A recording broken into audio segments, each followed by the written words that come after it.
मैं पिछले 35 साल से मशरूम की खेती कर रहा हूँ। मशरूम किंग के नाम से आप फेमस हो, राजस्थान के मशरूम किंग के नाम से। और मैंने कई तरह की मशरूमें उगाई है, जैसे गैनोडर्मा 2010 में हिंदुस्तान का पहला आदमी था मैं। हाँ जी।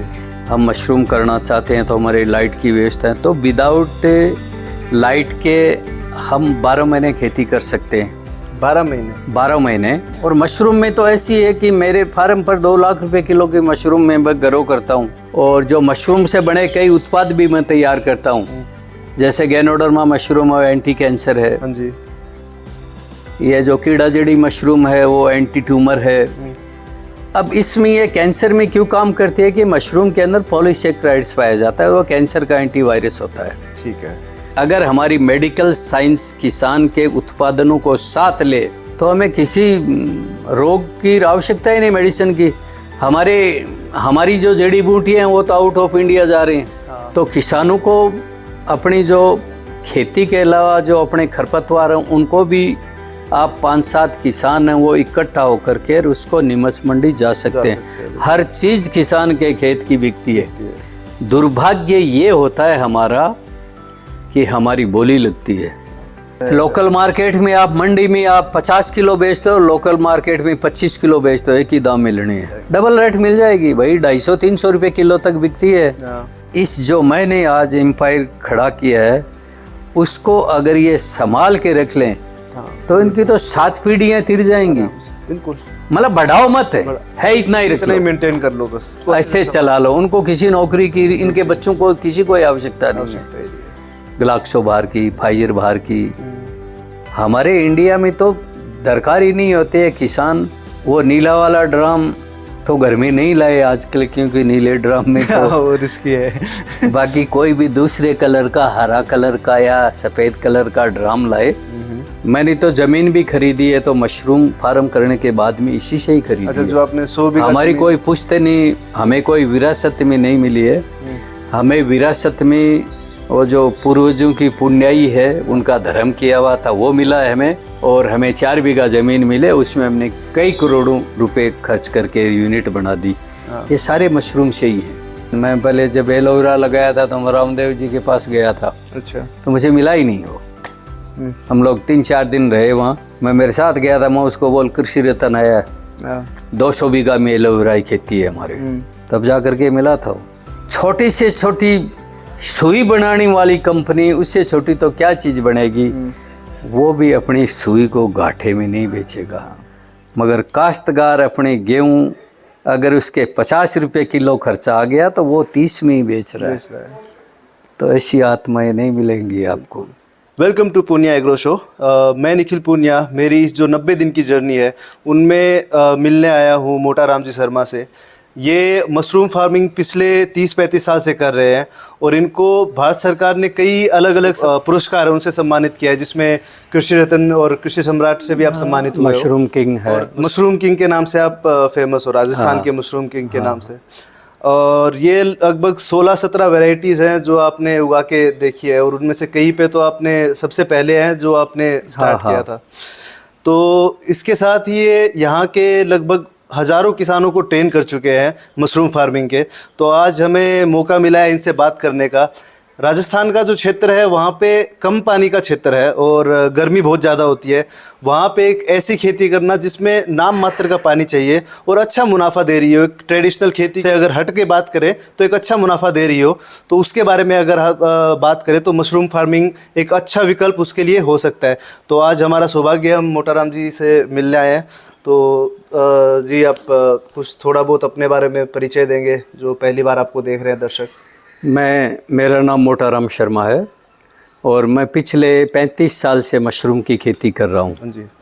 और मैंने कई तरह की मशरूमें उगाई है, जैसे गैनोडर्मा 2010 में हिंदुस्तान का पहला आदमी था मैं। जी। मशरूम में बहुत सारी प्रजातियाँ होती हैं। मशरूम के अंदर 14,000 से भी ज़्यादा प्रजातियाँ होती हैं। तो उनमें क्या बहुत सारी जहरीली भी होते हैं, बहुत लोग जंगलों से ला के खाते हैं, तो ज़्यादातर 99% जहरीली होती हैं। उसमें से हमारे विश्व के अंदर 350 के लगभग में इन पर रिसर्च हुआ है। अच्छा। उसमें हमारे जो हमारा जो इंडिया के अंदर जो रिसर्च सेंटर है DMR सोलन और आपके सोनीपत में भी है रिसर्च का, तो इन्होंने 25 तरह की मशरूमें में उगा डाली हैं। अच्छा, उसमें से मैंने 16 तरह की मशरूमें हमारे राजस्थान में उगा दी। तो मशरूम की खेती क्यों करें, इसके क्या लाभ हैं, ये मैं आपको बताता हूँ। क्योंकि हमारी जोत है वो घट रही है, बिल्कुल, और जोत के साथ साथ हमारा जो पानी का जल स्तर है वो भी नीचे जा रहा है। तो मशरूम एक ऐसी खेती है जिस मकान के अंदर आप खेती करोगे मशरूम की, उसी छत का पानी से आप 12 महीने खेती कर सकते हो। इतना ही पानी चाहिए, उतना ही पानी चाहिए, बहुत कम पानी की मात्रा चाहिए इसमें। और ये एक कैश क्रॉप का धंधा है। हमारे ज़माने में तो कोई मशरूम जानता ही नहीं था। बिल्कुल। तो हम तो डोर टू डोर जा कर के उस तरह से हम हमारी मार्केटिंग करते थे शुरुआती दौर में। आज हमारे फार्म पर ही 100 किलो पर डे हमारे रिटेल काउंटर है सीजन में। अच्छा जी। और हम विदाउट एसी, कोई भी किसान अगर चाहे भाई हम मशरूम करना चाहते हैं तो हमारे लाइट की व्यवस्था है, तो विदाउट लाइट के हम 12 महीने खेती कर सकते हैं। 12 महीने जैसे सर्दियों में हम बटन का लंबा काम कर सकते हैं और 5-6 महीने इसमें लग जाते हैं, ठंड का टाइम है तो। और जैसे ही मार्च आता है तो हम मिल्की मशरूम लगा देते हैं। मिल्की मशरूम के कई नाम हैं, उसके दूध छत्ता भी बोलते हैं, कैलोसाई इंडिका भी बोलते हैं। तो वो मशरूम हम हमारे यहाँ टेम्परेचर 40 होता है, उसमें भी हमारे यहाँ वो बढ़िया होती है, सर्वाइव कर लेता है वो। और बाकी 4 महीने हम ओस्टर तो हम वैसे 12 महीने ही कर सकते हैं। अच्छा जी। अब समस्या क्या आती है कि किसान को क्या उगाने से वो मार्केट वाली बड़ी समस्या आती है, मार्केट नहीं मिल पाता। तो आजकल क्या है कि लोग इतने जागरूक हैं मशरूम के प्रति, क्योंकि मशरूम जो हम आज खेती को हमने एक पेस्टिसाइड का एक बहुत बड़ा ट्रेड बना दिया। भाई हम पेस्टिसाइड देंगे तो भी खेती होगी, तो ज़्यादा पेस्टिसाइड हमारे बॉडी के अंदर जा कर के कैंसर को जन्म दे देती है। तो मशरूम का काम है कि आपकी बॉडी के अंदर जो टॉक्सिन्स हैं उनको ये हटाएगी। ठीक है। आपको बीपी है, शुगर है, हार्ट है, कैंसर है, इस तरह के रोगों से आपको मशरूम बचा सकती है, जो बड़े बड़े रोग हैं आप। हाँ, और मशरूम आप ये नहीं कि आप ऐसी प्लांट लगो, विदाउट ऐसी आप करो। और मशरूम में तो ऐसी है कि मेरे फार्म पर 2 लाख रुपए किलो की मशरूम में मैं ग्रो करता हूँ। हाँ जी। वो जो जिसका कीड़ा जेड़ी नाम है, बिल्कुल, गैनोडर्मा है, वो अपने आप में 5,000 रुपये से लेकर के 20,000 रुपये किलो तक बिकती है। सिटाके है वो 2-2,500 रुपये किलो की मशरूम है। बाकी नॉर्मली मछलियाँ 200-250 रुपये किलो रिटेल काउंटर में जाती हैं जो अपना। और बटन मशरूम आज हमारे जितनी हम उगा सकते हैं, किसान कहते हैं भाई मैं मार्केट नहीं मिल रहा है, तो आप कितनी की उगाते हो। पहले हमारे ज़माने में हम दिल्ली जाते थे, आज़ाद मंडी, एक ही मंडी थी पूरे हिंदुस्तान में। अच्छा जी। ये बात 25 साल पहले की है। 25 साल पहले मैं खाली 10 किलो मशरूम लेके आज़ाद मंडी गया था। अच्छा। तो उस टाइम में 40 रुपये किलो बिकी थी, और बस का किराया था 100 रुपये आने जाने का, मानी 100 रुपये आने जाने का ही किराया था। आज आप किसी भी शहर में, वैसे बड़ी मंडी हमारे मोहाना मंडी जयपुर में भी है, बिल्कुल, आप दिल्ली की किसी भी मंडी में जाओ, आप चंडीगढ़ जाओ, हिसार जाओ, किसी भी शहर में, आज सीकर ही एक ऐसा शहर है, यहाँ 300-400 किलो मशरूम पर डे की खपत हो रही है और लोगों को उपलब्धि नहीं होती है। तो मशरूम की खेती एक जो पढ़े लिखे हमारे लड़के हैं, वो अगर जितना अपनी तैयारी में दिमाग लगाएं, 3-4 साल आज वो बीएड के लिए तैयारी कर रहा है, पटवारी के लिए तैयारी कर, अगर उतना दिमाग 4 साल अगर मशरूम में दे दे तो वो एक सफल किसान नहीं, वो एक सफल व्यवसाय भी बन सकता है। और नौकरी में तो क्या है, नौकरी में तो कितना कमाओगे आप, एक लिमिट है, लिमिट होती है 20,000, 30,000, 40,000, 50,000। हमारे इंडिया के अंदर बहुत सारे ऐसे मशरूम फार्म है, वो करोड़ों का काम करते हैं, बिल्कुल। उनके वहाँ बंदे काम करते हैं। तो मैं हमारे जो युवा बच्चे हैं, मैं उनसे यही कहना चाहता हूँ कि हम लोग इंडिया वाले नौकरी पर ही ज़्यादा विश्वास कर रहे हैं। अमेरिका जाते हैं नौकरी करने के लिए, रशिया जाते हैं नौकरी करने के लिए।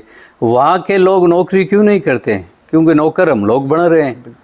वहाँ के लोग बिजनेस करते हैं। हाँ जी। तो किसान को एक बिजनेस करना चाहिए। अपनी खेती, जो भी कोई खेती करता है, चाहे वो मूंग उगा रहा है, वो मोठ उगा रहा है, तो उसको अपने उसी चीज़ का एक बिजनेस का रूप देना चाहिए उसको। मूंग उगा रहा है तो उसकी दाल बनाओ। बिल्कुल। आप क्यों बेचते हो मूंग? आप बाजरा उगा रहे हो, नहीं बिक रहा है, तो आजकल पाउच राबड़ी बना करके वो मार्केट में लॉन्च कर दो। आप छाछ आ रही है भाई, आ रही है जी। तो किसान अपनी छाछ मार्केट में नहीं बेच सकता कि वो क्यों दूध बेचेगा? बिल्कुल। दूध बेचो, दही बेचो, छाछ बेचो, घी बेचो। तो आपका कहने का सीधा है कि जो चीज़ें हम नॉर्मल अभी कर रहे हैं, मान लो उगा तो सभी रहे हैं, लेकिन उसको डायरेक्ट कस्टमर तक पहुंचाओ। हाँ, किसान को वो करना पड़ेगा। अब हमारे आजकल तो क्या ट्रैक्टर का युग आ गया, तो पहले हमारे जब पूर्वज खेती किया करते थे तो ऊँट से या बैल से या पाड़े से जो भी खेती करते थे, तो वो जब हल जोतने जाते थे तो वो छोटा सा नाम लेते थे, भाई आड़ोसी पाड़ोसी को भलो करजे, यानी जो पड़ोस वाले उनका भी भला करना, और एक दाना का 100 दाना दीजिए। मानी ये हमारे जो पूर्वजों क्या होती कि श्रावण माता परमेश्वरी, यानी वो भगवान को याद करके और आड़ोसी पाड़ोसी को भलो, मानी पड़ोसी का भला चाहते थे, और ये कहते थे कि एक दाना का 100 दाना दीजिए। तो आज किसान की ये पोजीशन है, एक दाने के 100 दाना तो किसान कर रहा है, मानी एक दाने से 100 दाने कर रहा है, बिल्कुल। फिर भी वो घाटे में है। और वो व्यवसायी एक दाने के 4 टुक कर रहा है, जो दलिया बना रहा है, जो आटा बना रहा है, बिल्कुल। वो कमा रहा है। तो किसान जब तक उस जगह नहीं आएगा न, तब तक किसान का भला होने वाला नहीं है। लोग खेती से दूर हट रहे हैं। हमारे आंकड़े तो ये देते हैं हमारे अधिकारी भाई या हमारी सरकारें भाई, हिंदुस्तान की या राजस्थान की 70% आबादी जो कृषि पर आधारित है, वो कितने दिन रहेगी घाटे में? आज बच्चे क्यों भटक रहे हैं नौकरी के चक्कर में? क्योंकि कृषि में जो आय का जो साधन है वो रहा नहीं है। और कुछ सरकारी योजनाएं हैं, उनका भी सही, हमारे यहाँ योजना जो बन रही हैं वो खाली ऐसी रूम में बैठ करके बनाने से नहीं होता है। किसानों को साथ में ले करके उसकी पीड़ा को समझ करके योजना बनानी चाहिए। जैसे कुछ चीज़ें ऐसी योजनाएं बन गई, आप सोलर का ले, वो आपको 10 दिन बाद सोलर मिल रही है। अरे जब खारा पानी है वहाँ सोलर क्या काम करेगी? उसके पहले डिक्की बनाओ आप। पहले डिक्की बना के दो, उसके बाद सोलर दो। फिर मशरूम हमारे राजस्थान में आगे नहीं बढ़ने का मेन कारण होता है हमारी सरकारें। अच्छा जी। क्योंकि जिन्होंने इसको कृषि का दर्जा ही नहीं दिया है। आज हिमाचल में है, कई ऐसे प्रांत है वहाँ इसको कृषि का दर्जा दे रखा है। और कृषि का दर्जा मतलब कि जैसे हम इसको ऐसी प्लांट लगाएं 12 महीने कोई किसान करे, तो जो बिजली का बिल होता है वो कृषि के दायरे में है, तब तक तो ये सफल है खेती। बिल्कुल। अब खेती तो नाम दिया है इसको, और अगर हम इसमें ऐसी, हमने लगा रखा है ऐसी प्लांट है हमारे, तो उसमें हमें तो 10 रुपये किलो का वो यूनिट का पड़ रहा है। यूनिट का वो मतलब अगर देना पड़ रहा है। यूनिट अगर 10 रुपये तो वो दोगे तो है, प्रॉफिट कहाँ से आएगा? अब ये तो होगी इसकी मशरूम की। अब मैं एक आपको बताता हूँ कि बहुत सरल है इसको उगाना। अच्छा जी। मशरूम को उगाना, जैसे ऑयस्टर मशरूम हम उगाते हैं, उस पे आएंगे हम। जो आपका फार्मिंग टेक्निक है, जैसे कल्टीवेशन कैसे होता है उसका, स्टार्टिंग से लेके लास्ट तक जो प्रोसेस है, उस पे आएंगे। लेकिन उससे पहले मैं आपसे, क्योंकि आपको नाम दिया गया है राजस्थान का मशरूम किंग, तो वो किसी कारणवश आप 35 साल से कर रहे हो, तो उसके बारे में भी बात करेंगे। और लास्ट में हम इसके बारे में बात करेंगे कि क्या प्रोसेस है जिससे ये पूरा तैयार होता है, उसके बारे में हम आपसे पूछेंगे। तो आपने जो जब आए मशरूम फार्मिंग, उससे पहले आप क्या करते थे? उसके पहले मैं नौकरी करता था असम में। असम में? हाँ। अच्छा जी। और उसके बाद यहाँ पे मशरूम स्टार्ट करने का? यहाँ करके मैंने वो कृषि में जाना चाहा, भाई कृषि से बड़ा कोई क्षेत्र नहीं है, इसमें जाते हैं। फिर आपने मशरूम में मशरूम का कैसे पता चला आपको? मशरूम पहले हमारे 30 साल पहले हमारे यहाँ राजस्थान के अंदर ट्रेनिंग वगैरह हुआ करती थी। अच्छा। तो मैंने हमारे यहाँ ट्रेनिंग वगैरह की थी। उसके बाद में मैंने सोलन भी इसकी ट्रेनिंग की है, कई ट्रेनिंगें की है मैंने, एक ट्रेनिंग नहीं है। सोलन में जो इंस्टीट्यूट आप बता रहे थे? और ट्रेनिंगें नहीं किया मैंने, कंपटीशन फाइट में हिंदुस्तान में सेकंड स्थान भी प्राप्त कर रखा है मशरूम में। अच्छा जी। और पिछले 20 साल से मैं वहाँ हर 10 सितंबर को मशरूम मेला लगता है, वहाँ राजस्थान की तरफ से मैं ही जाता हूँ 20 साल से रिप्रेजेंट करने के लिए। हाँ, वहाँ वो प्रेजेंटेशन भी देता हूँ। और जो मशरूम से बने कई उत्पाद भी मैं तैयार करता हूँ, जैसे गैनोडर्मा मशरूम है, एंटी कैंसर है। हाँ जी। ये जो कीड़ा जड़ी मशरूम है वो एंटी ट्यूमर है। मानी जितने भी ऑर्गेनल्स बॉडी के होते हैं उनको पूरी तरह से रिकवरी मशरूम कर सकती है। और गैनोडर्मा तो है ही एक्चुअल में कैंसर के लिए ही है। अब लोग हमारे यहाँ क्या कि कैंसर को बहुत बड़ा रूप दे दिया है, भाई आप इसको कीमोथेरेपी कराओ। अगर हम पहले से ही अगर मशरूम खाना चालू करें, हम उगाएं मशरूम, तो हमें वहाँ जाने की आवश्यकता ही नहीं है, क्योंकि वो कैंसर आपके होगी ही नहीं। अब इसमें ये कैंसर में क्यों काम करती है कि मशरूम के अंदर पॉलीसेक्राइड्स पाया जाता है, वो कैंसर का एंटीवायरस होता है। ठीक है। और मशरूम बीटा ग्लूकोन भी होता है इसमें, ये पेनक्रियाज को भी एक्टिव करती है। बीपी को भी, जिनके बीपी हाई है उनको ये नीचे लाती है, और जिनको लो है उनको उठाती है। अच्छा, वो कंट्रोल में रखती है। ब्लड प्यूरिफाइड, ये ब्लड को भी प्यूरिफाइड करती है। अच्छा। यानी मशरूम के अंदर मानव शरीर को जितने खनिज विटामिन चाहिए वो एक साधारण मशरूम में भी पाए जाते हैं। गैनोडर्मा और कीड़ा जड़ी की तो आप बात छोड़ो, ये तो क्या मशरूम है। ये तो धन्य है उन साइंटिस्टों को जिन्होंने इस पर रिसर्च करके हमारे हिंदुस्तान को दिया है। बिल्कुल। अगर एग्रीकल्चर साइंस में जितने हमारे साइंटिस्ट हैं वो अगर मेहनत करें, अगर हमारी मेडिकल साइंस किसान के उत्पादनों को साथ ले, तो हमें किसी रोग की आवश्यकता ही नहीं मेडिसिन की। हमारी जो जड़ी बूटियाँ हैं वो तो आउट ऑफ इंडिया जा रही हैं। हाँ। और हम वो जो बाहर का जो साल्ट है वो हमारे पास कोई एलोपैथी का साल्ट नहीं है, ये मैं सच्चाई बयां कर रहा हूँ। हमारे जो एलोपैथी के साल्ट हैं वो 90% आउट ऑफ इंडिया से आ रहे हैं। अच्छा जी। वो क्या आ रहा है, कैसे बना रहे हैं, अरे हमें एलोपैथी की आवश्यकता ही नहीं है। हमारे यहाँ खेतों में जो खरपतवार होती है, जैसे पुनर्नवा है, गोखरू है, भांखड़ी है, नागरमोता है, अमलतास है, मोरिंगा है, मशरूम है, तो इस तरह के इतनी हमारे यहाँ पौधे हैं, वो खुद अपने आप में मेडिसिन है। भूमि आंवला है, आंवले हैं, हरड़ बरड़ हमारे यहाँ होती है। तो हमारे हिंदुस्तान में सारी, और पहले तो था ही आयुर्वेद ही। बिल्कुल। पहले तो मैं किसी पैथी की बुराई नहीं कर रहा हूँ, आयुर्वेद हो, मानी आयुर्वेद में जड़ी बूटियाँ, दवाएं सारी जड़ी बूटियों से बनते हैं। बिल्कुल। आप हर्बल में देख लो, आप आयुर्वेद में देख लो, आप यूनानी में देख लो, आप होम्योपैथिक में देख लो, आप एलोपैथिक में देख लो, साल्ट किसी चीज़ से तो तैयार। अब उनका बनाने का अलग अलग होता है, तरीका अलग होता है। आप किसी चीज़ का सिंगल अर्क हम अगर निकालते हैं, जिसको आशव हम बोलते हैं, तो वो अर्क हो गया उसका। उसी में हम किसी चीज़ का मिश्रण कर दें, आप रांग छाल का अर्क लेते हो, वो ब्लड को प्यूरिफाइड करती है। उसी रांग में आप अगर गुड़ मिला देते हो तो वो दारू हो जाती है। तो एलोपैथिक मेडिसिन तो वो है, आप गुड़ अलग से खाओ, आपको कोई नशा नहीं होगा। आप उसको रांग में उकाड़ करके पी लो, कोई नशा नहीं होगा। मगर उसी को आप अगर दोनों को मिक्स करते हो तो वो आपके नशा भी करेगी।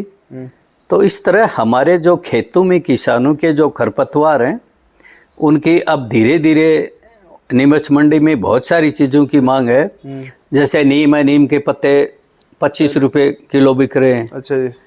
आक हमारा है, आक की डोडी, आक के फूल 40 रुपए किलो बिक रहे हैं। हमारे यहाँ पुनर्नवा वो 100 रुपये बिक रहा है। ये हमारे खरपतवार हैं खेतों के। तो किसानों को अपनी जो खेती के अलावा जो अपने खरपतवार हैं उनको भी आप 5-7 किसान हैं वो इकट्ठा होकर के उसको नीमच मंडी जा सकते हैं। हर चीज़ किसान के खेत की बिकती है। दुर्भाग्य ये होता है हमारा कि हमारी बोली लगती है, अब वहाँ कौन क्या दे दे, ये कमी है हिंदुस्तान में। किसान अपना रेट खुद तय नहीं कर पाता। नहीं, रेट करना ही नहीं चाहता किसान। अरे आप उसी नीम का पाउडर बनाओ, मोरिंगा का पाउडर बनाओ, मोरिंगा के पाउडर के पत्ते 60-70 रुपये बिकते हैं ड्राई, और वही आप किसान अगर उसका पाउडर फॉर्म में करके लोगों तक पहुंचाए, हजारों रुपए किलो जा रहा है। तो ये जिस दिन किसान के दिमाग में आ जाएगी ना, भाई मोरिंगा का पेड़ हमारा है और ये 60 रुपये किलो बिक रहा है पत्ती, इनकी फली है वो 20-30 रुपये किलो बिक रही है, यही फली हम सुखा करके इसको पाउडर फॉर्म में बेचें तो हजारों रुपए किलो होती है। और व्यापारी क्या है भाई, व्यापारी तो व्यापार है उनका, वो तो कमाएगा, वो दिमाग से कमाता है। किसान अपनी मेहनत से कोई चीज़ करता है। हमारे यहाँ इंडिया में तो दूध और पानी की एक रेट है। हमारे राजस्थान के अंदर 25-30 रुपये किलो दूध बिक रहा है और 25-30 रुपये लीटर पानी बिक रहा है। बिल्कुल। तो वो व्यवसाय है, तो व्यापारी है पानी बेचने वाला। किसान को प्रोडक्ट तैयार करना पड़ेगा मार्केट में निकालने। अगर किसानी में रहना पड़ेगा, खेती करवानी होगी सरकार तो को किसानों को इस तरह की सुविधाएं देनी पड़ेगी। किसान कैसे करेगा प्रोसेस? बिल्कुल। आज इतनी बाधाएं डाल रखी है किसान के प्रोसेस में। आप वो लाइसेंस लो, उस लाइसेंस में रिटर्न दो, फलाना दो, आपकी आय कितनी होगी, अकाउंट्स मेंटेन करो, आपको सीए चाहिए। तो ये सब बातें किसान से हटाएगा तभी किसान आगे बढ़ेगा, वरना किसान कहाँ सक्सेस होगा। किसान को तो वो एक सीए वो ही पढ़ा देगा, उसके बाद कोई फूड इंस्पेक्टर आ गया वो मार देगा, उसके बाद जीएसटी वाले आ गए कितना किया, उसके पास तो बेचारे के पास हिसाब थोड़ा ही रख सकता, वो कौन सा सीए। अगर वो सीए होता तो खेती क्यों करता। तो किसान को चाहे भारत सरकार हो या राजस्थान सरकार हो, उनके सारे जो ये सरकारी झमेले हैं उनसे उसको अलग हटेगा तभी खेती करनी हो में सफल होंगे किसान। नहीं तो मैं आपको आपके चैनल से माध्यम से कह रहा हूँ कि आने वाले 10 साल बाद कोई खेती करने वाले नहीं मिलेंगे। अभी भी अगर आप देखो तो कोई भी किसान ये नहीं चाहता कि उनका बच्चा आगे किसानी करे। वो नहीं करेगा क्या तो वो। हाँ, ये बात भी सही है भाई। मेरे जैसे मैं 100 बीघा की खेती करता हूँ मशरूम के अलावा, उसमें हमने मेडिसिनल प्लांट्स 100 बीघा का मैं तो खुद तो नहीं कर सकता ना। अगर उसमें अगर मैं मजदूर लगा के करूँ तो हमारी तो खेती से 2 गुना घाटा है। तो मैं भी मजदूरों से क्यों कराऊंगा, मेरी चाहोगी जितनी करूंगा। तो किसान को खेती अगर बचानी है तो किसान को सुविधाएं देनी पड़ेगी सरकारों को, क्योंकि उसकी आय बढ़ानी पड़ेगी। अगर आय नहीं, इसीलिए नौकरी के लिए चक्कर में भाग रहे हैं बच्चे। आय नहीं है, क्या करेंगे वो। आज कड़वी सच्चाई ये कि जो काश्तकार के बच्चे हैं वो खेती करें, उनका घर नहीं बस रहा है। बिल्कुल। और नौकरी करने वाला एक 20,000 का चपड़ासी होता है, उनके लिए लड़की तैयार है, गाड़ी फिर लेके आती है। ये मार्केट में मैं अभी जैसे मैं घूम रहा हूँ तो हर जगह देखूंगा आपका बिजनेस मतलब कर रहा है, कोई काम कर रहा है, जमीन भी है तो भी शादी नहीं हो रही है। लेकिन अगर आप जॉब लगे हुए हो, चाहे वो कैसी भी जॉब हो, तो शादियाँ वगैरह भी हो। मगर एक बात और है, जो लड़की शादी करना चाहती है नौकर से, उसको और उस लड़की के पिता को ये पता नहीं इस बंदे के पास 40 बीघा जमीन है, और तू जिसके जा रहे हो अपनी पूरी जिंदगी नौकरी करके 40 बीघा जमीन नहीं खरीद सकता हो। बिल्कुल, ये भी कड़वी सच्चाई है। लेकिन तो खेती से ही देखो, किसान के पीछे ही पूरे हिंदुस्तान की जो अर्थव्यवस्था है वो टिकी हुई है। किसान से ही मार्केट चलते हैं। बिल्कुल। और किसान से ही जो दाल मिल है, तेल मिल है, वो सारी कृषि पर आधारित ही हैं। हिंदुस्तान की जनता आधारित नहीं है, जो व्यवसाय है वो खेती पर आधारित है। और खेती का रकबा धीरे धीरे काश्तकार कम हो रहे हैं। तो सर जैसे आपने 2010 में आपने गायनोडर्मा का पहली बार प्लांटेशन किया था। हाँ, 2010 में मुझे हिंदुस्तान का बेस्ट अवार्ड मिला था। उसी टाइम हमें मशरूम का बेस्ट अवार्ड मिला था। और 2008 में मुझे कृषि रत्न मिला हुआ है। हाँ जी। 2011 में मुझे कृषि सम्राट हिंदुस्तान मिला हुआ है।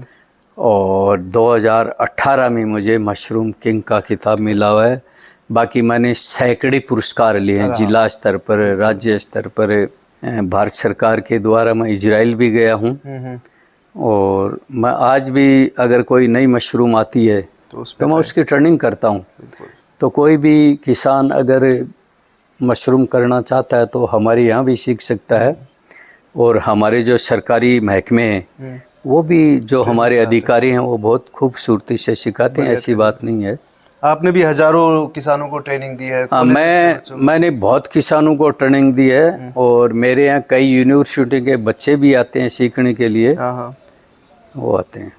तो जैसे अभी हम आएंगे, जैसे मशरूम के बारे में आएंगे, तो मशरूम अगर कोई जैसे स्टार्ट करना चाहता है, जैसे अभी बटन मशरूम का सीज़न आने वाला है, तो हमारे ये जो एरिया, यहाँ पे पानी की भी कमी है और मौसम अभी ऐसा होने वाला है कि उसमें आप बटन मशरूम बिना एसी के लगा सकते हो। हाँ, उसके लिए अगर उसको किसी को स्टार्ट करना हो तो क्या स्टेप है जो शुरुआत में उसको लेने चाहिए अभी, अगर कोई स्टार्ट करना चाहिए? भाई देखो, अभी अगर उसको करना है तो मशरूम की कोई भी खेती करो, उसको पूरा सीख के करना चाहिए।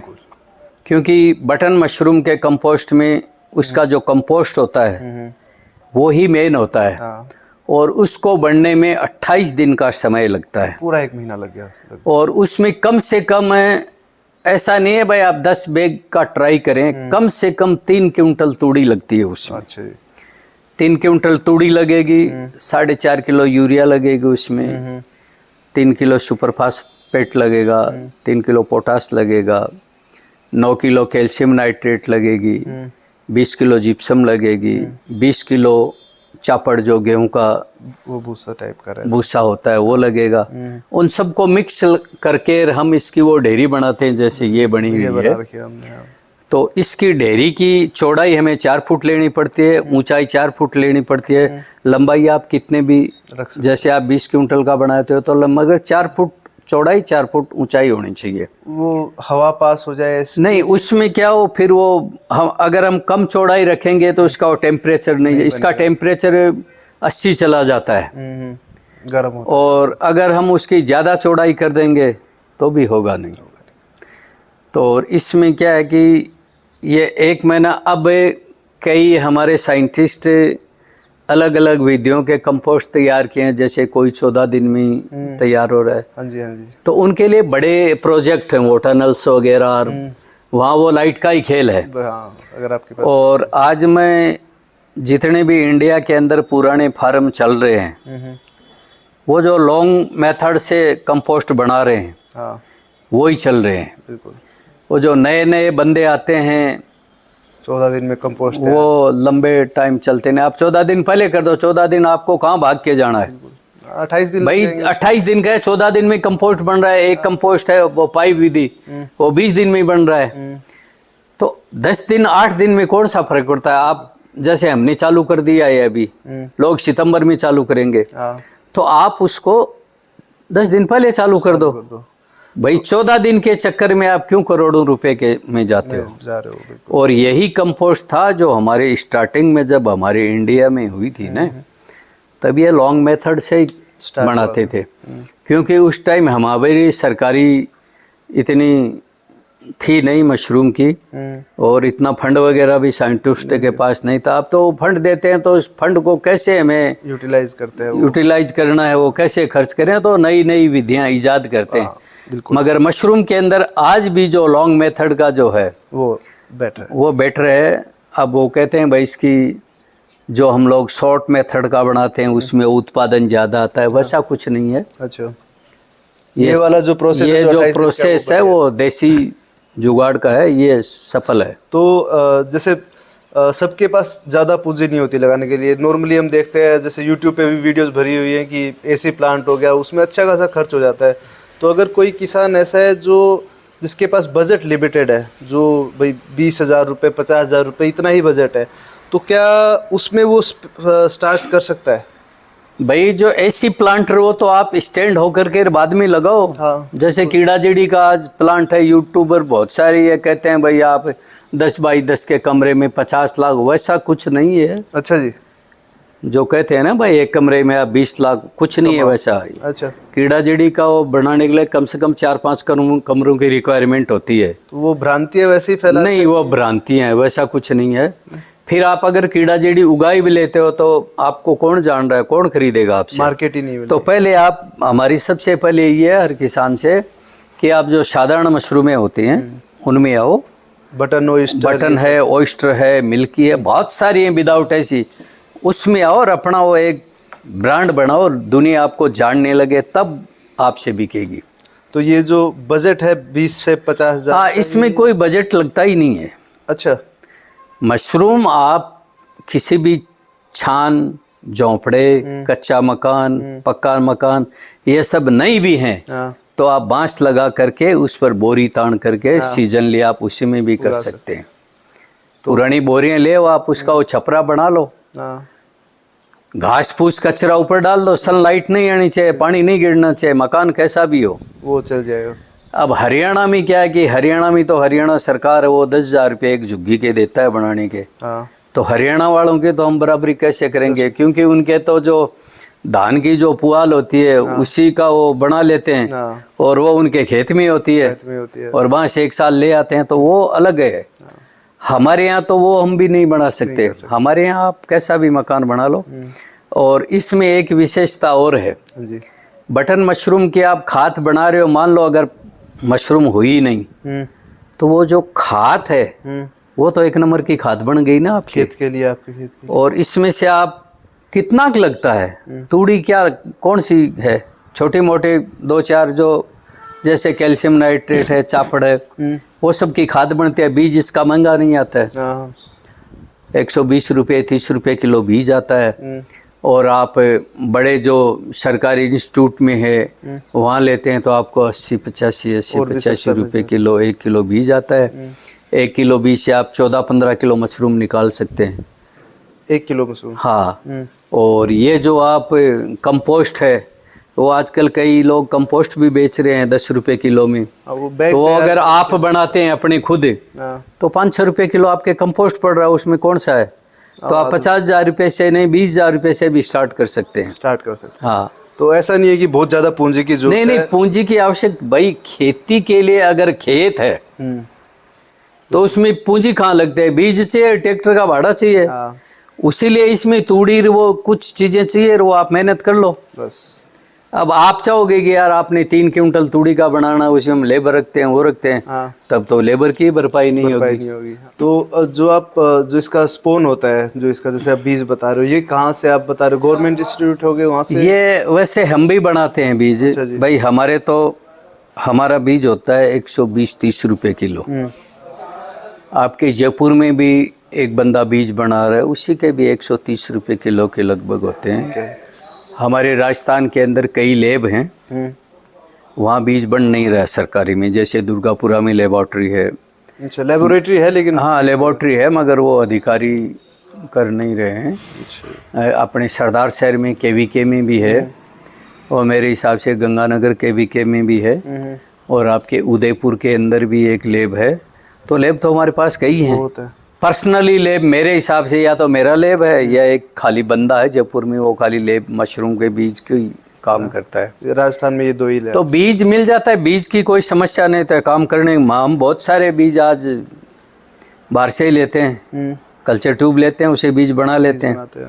तो बीज इसका कोई महंगा नहीं है, बीज तो हमें खरीद के ही ले लेना चाहिए उसमें, क्योंकि बीज की लेबोरेटरी बनाना भी कोई सस्ता काम नहीं, इसका लाखों में है, लाखों में, हज़ारों में नहीं होता है, लाखों का इन्वेस्टमेंट होता है। हमें लैब के लिए ऑटोक्लेव चाहिए, लेमिनार एयर फ्लावर बॉक्स चाहिए, कई कमरे चाहिए, एक से होता नहीं है। जो बना रहे, अगर आप इनिशियली शुरू कर रहे हो तो जो बना रहे हैं, जो रेप्यूटेटेड है, जो भाई जिनका नाम चल रहा है वो, हाँ, उनसे ले आप, तो उसमें आपको दिक्कत नहीं आएगी? कोई दिक्कत नहीं। उसके अलावा जो मटेरियल है वो कहाँ से लें इस सब है? जैसे हमें गेहूं का भूसा चाहिए लगता है, वो तो कहीं मिल जाता है, कहीं से भी ले लो, गेहूं का मिल जाता है। ये जो कैल्शियम नाइट्रेट वगैरह है, पोटास वगैरह, किसी भी बीज भंडार में मिल जाते हैं।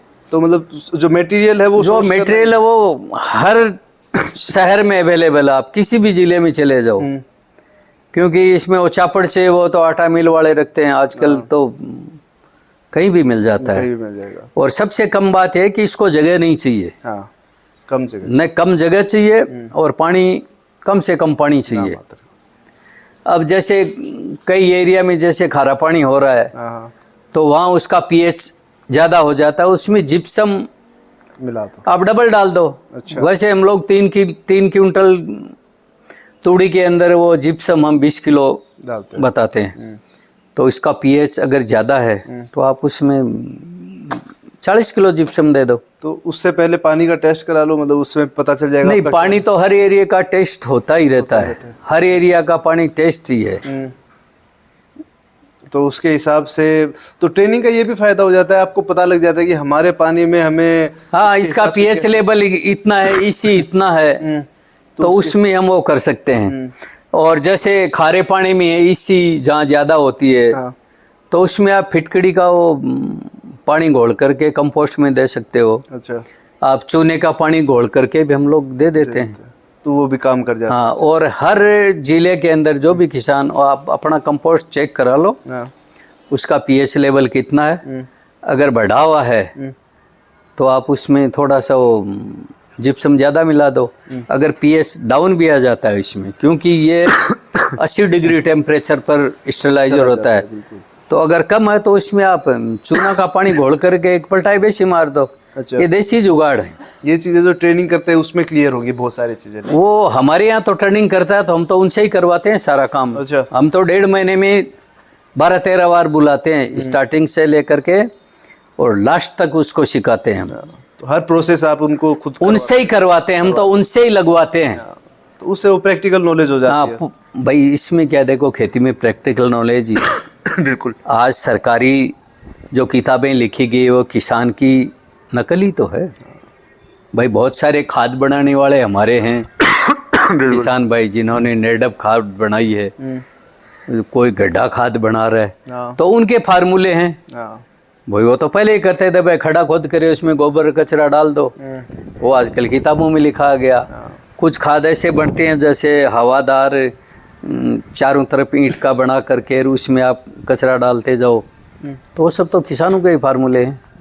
और बीज कौन सी कंपनी की, मैं एक आपको, जो बीज है किसान कर रहे हैं हर साल नया खरीद रहे, वो क्या एक बड़ी कंपनी क्या बीज उगा रही है क्या? जो आप सेल कर रहे हो वही तो मिल रहा हो, वही तो बीज है। तो अपना बीज तो हम उनको, हमारी फसल तो देते हैं हम उनको 30 रुपये किलो में, और वही फसल हमारी वापस 300 रुपये किलो में। तो बीज किसान को अपना खुद का तैयार करना चाहिए भाई। गंवार हम देते हैं, गंवार क्यों लाते हैं? अरे गंवार तो हमारा खुद का ही है, वो पिछले साल किया था, वो किसी दूसरे के खेत का ले आओ। मैं कभी बीज वगैरह मोल नहीं लेता हूँ मैं। खेत के लिए भी खेत का बीज होता है, वहाँ पड़ोसी के खेत से ले लेता हूँ, उसको उतना दे देता हूँ। बाजरे के सिट्टे होते हैं, उस टाइम में बढ़िया बढ़िया छांट करके, पहले ऐसे ही तो रखते थे। पहले पुरानी हमारे जो पूर्वज थे उनके पास कहाँ पैसे थे बीज खरीदने के लिए? पैसे थे ही नहीं। अगर किसी के अनाज खत्म हो गया तो पैसे नहीं होते थे, होते ही नहीं पैसे। बिल्कुल। वो लेते थे 1 बोरी अनाज, और उस अनाज की लगती थी बाडी, जिस तरह रुपए के ब्याज लगता है ना, वैसे बाडी देते थे भाई। मण लिया है तो एक मण का वो आप निकालो तो 1 मण 5 किलो दे देना, उस तरह थे, पैसे थे ही नहीं। तो वो बीज कहाँ से खरीदते थे? वो अपने ही खेत का जो बढ़िया बाजरे का वो सिट्टा होता था वो तोड़ के रख देते थे, उसी का बीज बनाते थे। बाकी गंवार वगैरह का तो बीज वो सदियों से चल रहा था। आज किसान की सबसे बड़ी ठगी तो है बीज भंडार वाले ही कर रहे हैं। उन्हीं का माल उनको ही दे रहे हैं, उन्हीं का माल उनको दे रहे हैं। और बीज भंडार वाले भी बेचारे क्या कर रहे हैं, वो तो वो बिचौले हैं, बड़ी बड़ी कंपनियां हैं, वो कहाँ है बीज भाई? पूरा कॉर्पोरेट। एक ही कंपनी आप हमें बता दो जिन खेत से बीज तैयार करती है। किसानों से ही लेते हैं, तो किसानों से ही लेते हैं, वो ही किसानों को दे देते हैं। बिल्कुल। तो जैसे आप मशरूम का हम बात कर रहे थे, तो इसमें ह्यूमिडिटी लेवल मेंटेन करनी रहती है, तो वो कैसे? देखो, ह्यूमिडिटी के लिए जो हम लोग सीजन में करते हैं उसमें तो हमें मेंटेन करने की आवश्यकता नहीं है। अच्छा जी। जैसे बटन में आप एक छोटा सा ह्यूमिडिफायर नहीं भी लगाते हो तो उससे रूम की वजह से ह्यूमिडिटी हो जाती है उसमें। वो बंद रहता है, पैक रहता है। हाँ हाँ, ह्यूमिडिटी। और जो मेडिसिनल मशरूम है जैसे शिटाके है, कीड़ा जड़ी है, गैनोड, उसमें हमें ह्यूमिडिफायर एक मशीन आती है वो लगानी पड़ेगी। वो लगा दो। तो वो चेक करते रहना चाहिए कि उसमें वो मीटर लगे हुए होते हैं। अच्छा। ऑटोमेटिक मीटर होते हैं, ह्यूमिडिफायर लगा होता है, नमी पूरी हो जाती है, ऑटोमेटिक ही बंद हो जाता है वो। चलिए, तो अभी जैसे हम बात करें तो अभी सीज़न आ रहा है बटन मशरूम का, मौसम भी वैसा ही आ रहा है। उसी के बारे में हम बात करेंगे कि उसकी कंपोस्ट, हमने काफ़ी चीज़ें बारे में बात भी कर ली, लेकिन उसका एक प्रोसेस क्या है उसके बारे में हम बात करेंगे। तो एक तो इसका फ़ायदा ये है कि आपको एसी वगैरह के लिए नहीं करना पड़ता, आप कॉस्ट इफेक्टिव, मतलब कम से कम पैसा लगा के आप सेटअप शुरू कर सकते हो। हाँ, तो इसकी शुरुआत जैसे होती है, जैसे बटन मशरूम की, तो क्या प्रोसेस है? जैसे शुरुआत करते हैं कंपोस्ट बनाने से, स्पोन लेने से, फिर उसके बाद हमारा कंपोस्ट रेडी हो जाता है, उसके बाद क्या प्रोसेस है वो अगर आप स्टेप बाय स्टेप अगर हमें बता दो तो वो थोड़ा अगर क्लियर हो जाए तो। भाई कंपोस्ट का तो हमने बता दिया आपको क्या क्या चाहिए। हाँ जी। और ये जो इस तरह की ढेरी बनेगी, हाँ। और इसमें 7-8 पलटाई मारनी है हमें। कितने दिन बाद, मतलब जैसे? पहली पलटाई होगी आपकी 6ठे दिन, दूसरी पलटाई हम करते हैं 5वें दिन, तीसरी पलटाई करते हैं 4थे दिन, फिर हर 2-2 दिन बाद में इसकी पलटाई मार देते हैं, ऊपर का नीचे, नीचे का ऊपर। स्टरलाइजर नहीं होता है उसको हम बीच में दबा देते हैं। अच्छा। तो इस तरह की 7-8 पलटाई तो इसकी हो जाती हैं। पलटी करके वैसा का वैसा बना के वापस। हाँ, वैसा का वैसा। हाँ। और इसमें जो स्पान, जो जिसको मशरूम के बीज को स्पान बोलते हैं, तो स्पान मिलाते हैं हम। जैसे 100 किलो कंपोस्ट के अंदर आधे किलो से लेकर के 700 ग्राम तक हम इसमें वो बीज मिला देते हैं। 100 किलो में? हाँ, 100 किलो खाद में 3 किलो अगर हम 3 क्विंटल लेते हैं ना तूड़ी, तो उसकी 10 क्विंटल के लगभग खाद बन जाती है। 3 क्विंटल तूड़ी की 10 क्विंटल बन जाती है? कैसे, मतलब? भाई एक तो सूखी तूड़ी हम लेते हैं, उसमें फिर उसमें पानी लगता है, उसके अंदर हम जैसे जिप्सम वगैरह डाल दी, कैल्शियम नाइट्रेट डाल दिया, तो वो हो जाती है 3 गुना तो 100% ही हो जाती है। ठीक है। और इसमें मेन क्या, वो कंपोस्ट का मेन ही होता है कि ये सूखा भी नहीं रहे, ज़्यादा पानी भी नहीं रहे। हम जैसे ऐसे निचोड़ते हैं तो यहाँ पानी दिखना चाहिए, टपकना नहीं चाहिए। अच्छा, बस आना चाहिए, वो टपकने लग जाए तो टपकना नहीं उसको चाहिए। सूखना। और अगर उसमें पानी टपक रहा है तो आप एक पलटी और मार दो, उस पानी को सुखाओ। वो ड्राई हो जाए। अगर आप ज़्यादा पानी के अंदर बीज की बुआई कर देते हैं तो ये पानी उसी बीज को ही खा जाएगा। अच्छा। इसीलिए कंपोस्ट की बिजाई करने से पहले ये जांचें कि इसमें कहीं पानी तो ज़्यादा नहीं है ना। और फिर इसके रूम के अंदर जब बिजाई करते हैं तो हम एक रूम में बंद करके छोड़ देते हैं 10 दिन के लिए। अच्छा जी। क्योंकि उस टाइम को CO2 चाहिए। तो जैसे हमने कंपोस्ट बनाई, तो कंपोस्ट सारा मिक्स किया, उसके बाद वो ढेरी बना दी, उसको फिर पानी वगैरह देना होता है उस पर? नहीं, उसके बाद कुछ नहीं देना होता है आपको। अब थैलियों में आप रख सकते हो, या आप जैसे रेक्स बना करके। तो जैसे कंपोस्ट आपका रेडी हो गया, फिर आप उसको, जो बैग्स आते हैं जो 8-8, 10-10 किलो के बैग आते हैं, उसमें आपने फिल कर दिया। उससे पहले उसमें स्पोन मिलाना होता है? उससे पहले स्पान मिलाना होता है। उसमें स्पान मिला करके हमें थैलियां भरनी है। थैलियां भरनी, और 10 दिन के लिए बंद कमरे में रखनी है हमें उसको। अंधेरे में। जैसे थैलियां रेडी होगी, उनको थैलियों को बंद करके अंधेरे कमरे में बंद करके रख दो 10 दिन के लिए। वो अच्छा जी। उसके बाद में फिर 10 दिन के बाद में उसमें जो माइसिलियम, जिसको जाड़ा हम बोलते हैं, वो जाड़ा फैल जाता है उसमें, फंगस। वो फंगस वो थैलियों को सफ़ेद कर देती है। उसके बाद में हमें आधे घंटे ताज़ा हवा देनी है उस रूम में। उसको खोल दो, रूम को। रूम को खोल दो, जाली लगा दो, उसमें मक्खी वगैरह नहीं जाए, और खुद भी जाए तो अपने हाथ पांव साफ करके जाए। हाँ, वो भी एक इम्पोर्टेंट। हाँ, अगर उसमें वो जैसे 10 बंदे आए वो देखने गए तो दिखाओ। आने मैं ये नहीं कहता हूँ आपके पास कोई देखने आया है फार्मर्स, तो उसको ना मत को, मगर उसके हाथ पांव वगैरह बढ़िया से धुपाओ। उसके बाद उसको चप्पल जूती लेके अंदर नहीं जाना है। साफ सफाई का ध्यान रखना पड़ता है। तो 10 दिन हमने उसको रख दिया, उसके बाद उसको ताज़ा हवा दे दी। उसके बाद उसको आधे घंटे आप ताज़ा हवा दे दो। आप साइड में एक कूलर भी लगा सकते हो, आधे घंटे रोशनी भी आप दे उसको। अच्छा जी, 10 दिन बाद। रोशनी नहीं भी देते हैं तो गेट आधे घंटे में खुला छोड़ते हैं, उसको मिल जाती है। हाँ, और वो 10-15 दिन बाद मशरूम चालू हो जाती है, तो आप तुड़ाई करो और बेचो अपने। उसके ऊपर वो लेयर भी लगाते हैं ना हाँ, वो जो 10 दिन बाद में उस पर लेयर लगाते हैं, उसमें 2 साल पुरानी गोबर की खाद लेते हैं। अच्छा, 1 साल पुरानी होती है तो चलती है। 1 साल पुरानी अगर गोबर की खाद है तो हमें 72 घंटे उसको स्टेलाइजर करना पड़ेगा। स्टेरलाइज कैसे करेंगे उसको? स्टेलाइजर जैसे 1 लीटर पानी में 1 लीटर फार्मोलिन, 20 लीटर पानी में जितनी वो गोबर की खाद भीग जाती है, उसको भी। उसमें थोड़ी बहुत मिट्टी ले लेते हैं। अच्छा, ये मिट्टी अपनी बालू मिट्टी, बालू मिट्टी। हम लोग राख भी ले सकते हैं, और हम उसमें कोकोपिट भी मिक्स कर सकते हैं। हाँ। और पिछली साल की जो बची हुई बटन की खाद है हम वो भी मिक्स कर सकते हैं। तो उससे फिर उसको उस पर 1 से 1.5 इंच उस पर एक पतली लेयर लगानी होती है। जो 10 दिन बाद जो हमारा बैग हो गया उसको हम खोलेंगे, हाँ। आधा घंटा उसको हवा देंगे, और उसके बाद जो कोकोपीट और हमारा जो गोबर की खाद है तो 1 साल 2 साल पुरानी। अच्छा, इसमें ये एक बात और होती है, जैसे इसको वो बाई दिए ठंड पड़ने लग गई ज़्यादा, तो ठंड में मशरूम नहीं आती है। अच्छा, तो आप उस पर अपना जो अखबार होता है वो सब थैलियों पे ढक के रख दें, ठीक है। और वो अखबार पर ही आप पानी डालें। अच्छा, डायरेक्ट नहीं डालो? डायरेक्ट मत डालो आप, और 2-3 रोज बाद में मशरूम आ जाती है। मशरूम आ जाएगा। तो ये तो बोलते हैं कि ठंड में ही होता है, और आप बोले ठंड में नहीं, ठंड में भी होता है। इसमें चक्कर होता है अलग अलग। जैसे हमने बीज डाल दिया उस टाइम में 20 से 24 तक माइसलिन ग्रो होती है, 20 से 24। और जब नवंबर दिसंबर में बहुत ज़्यादा ठंड पड़ती है, उस टाइम में हमने बिजाई की है, हाँ, तो 23-24 टेम्परेचर हम कहाँ से रखेंगे उसका। बिल्कुल। तो उस कंडीशन में हमें क्या करना है कि अखबार से ढक देना उसको। अच्छा, वो अखबार उसको कंट्रोल कर लेता है। ठीक है। तो वो मैंने भी कई जगह पे वीडियोस में देखा है, उसको थोड़ा लेयर लगा देते हैं अखबार की, और हाँ हाँ, अखबार से ढक देते हैं। हाँ, तो वो भी काम उसमें कर जाता है। और फिर जब बंदा करने लग जाता है तो अपना दिमाग खुद ही हो जाता है जी। वो करने लगता है तो उसको सारी चीज़ें समझ में। समस्याओं का समाधान है। हम भाप भी दे सकते हैं। भाप किस लिए? जो ह्यूमिडिटी बना। हाँ, ह्यूमिडिटी की गर्म भाप भी दे सकते हैं हम।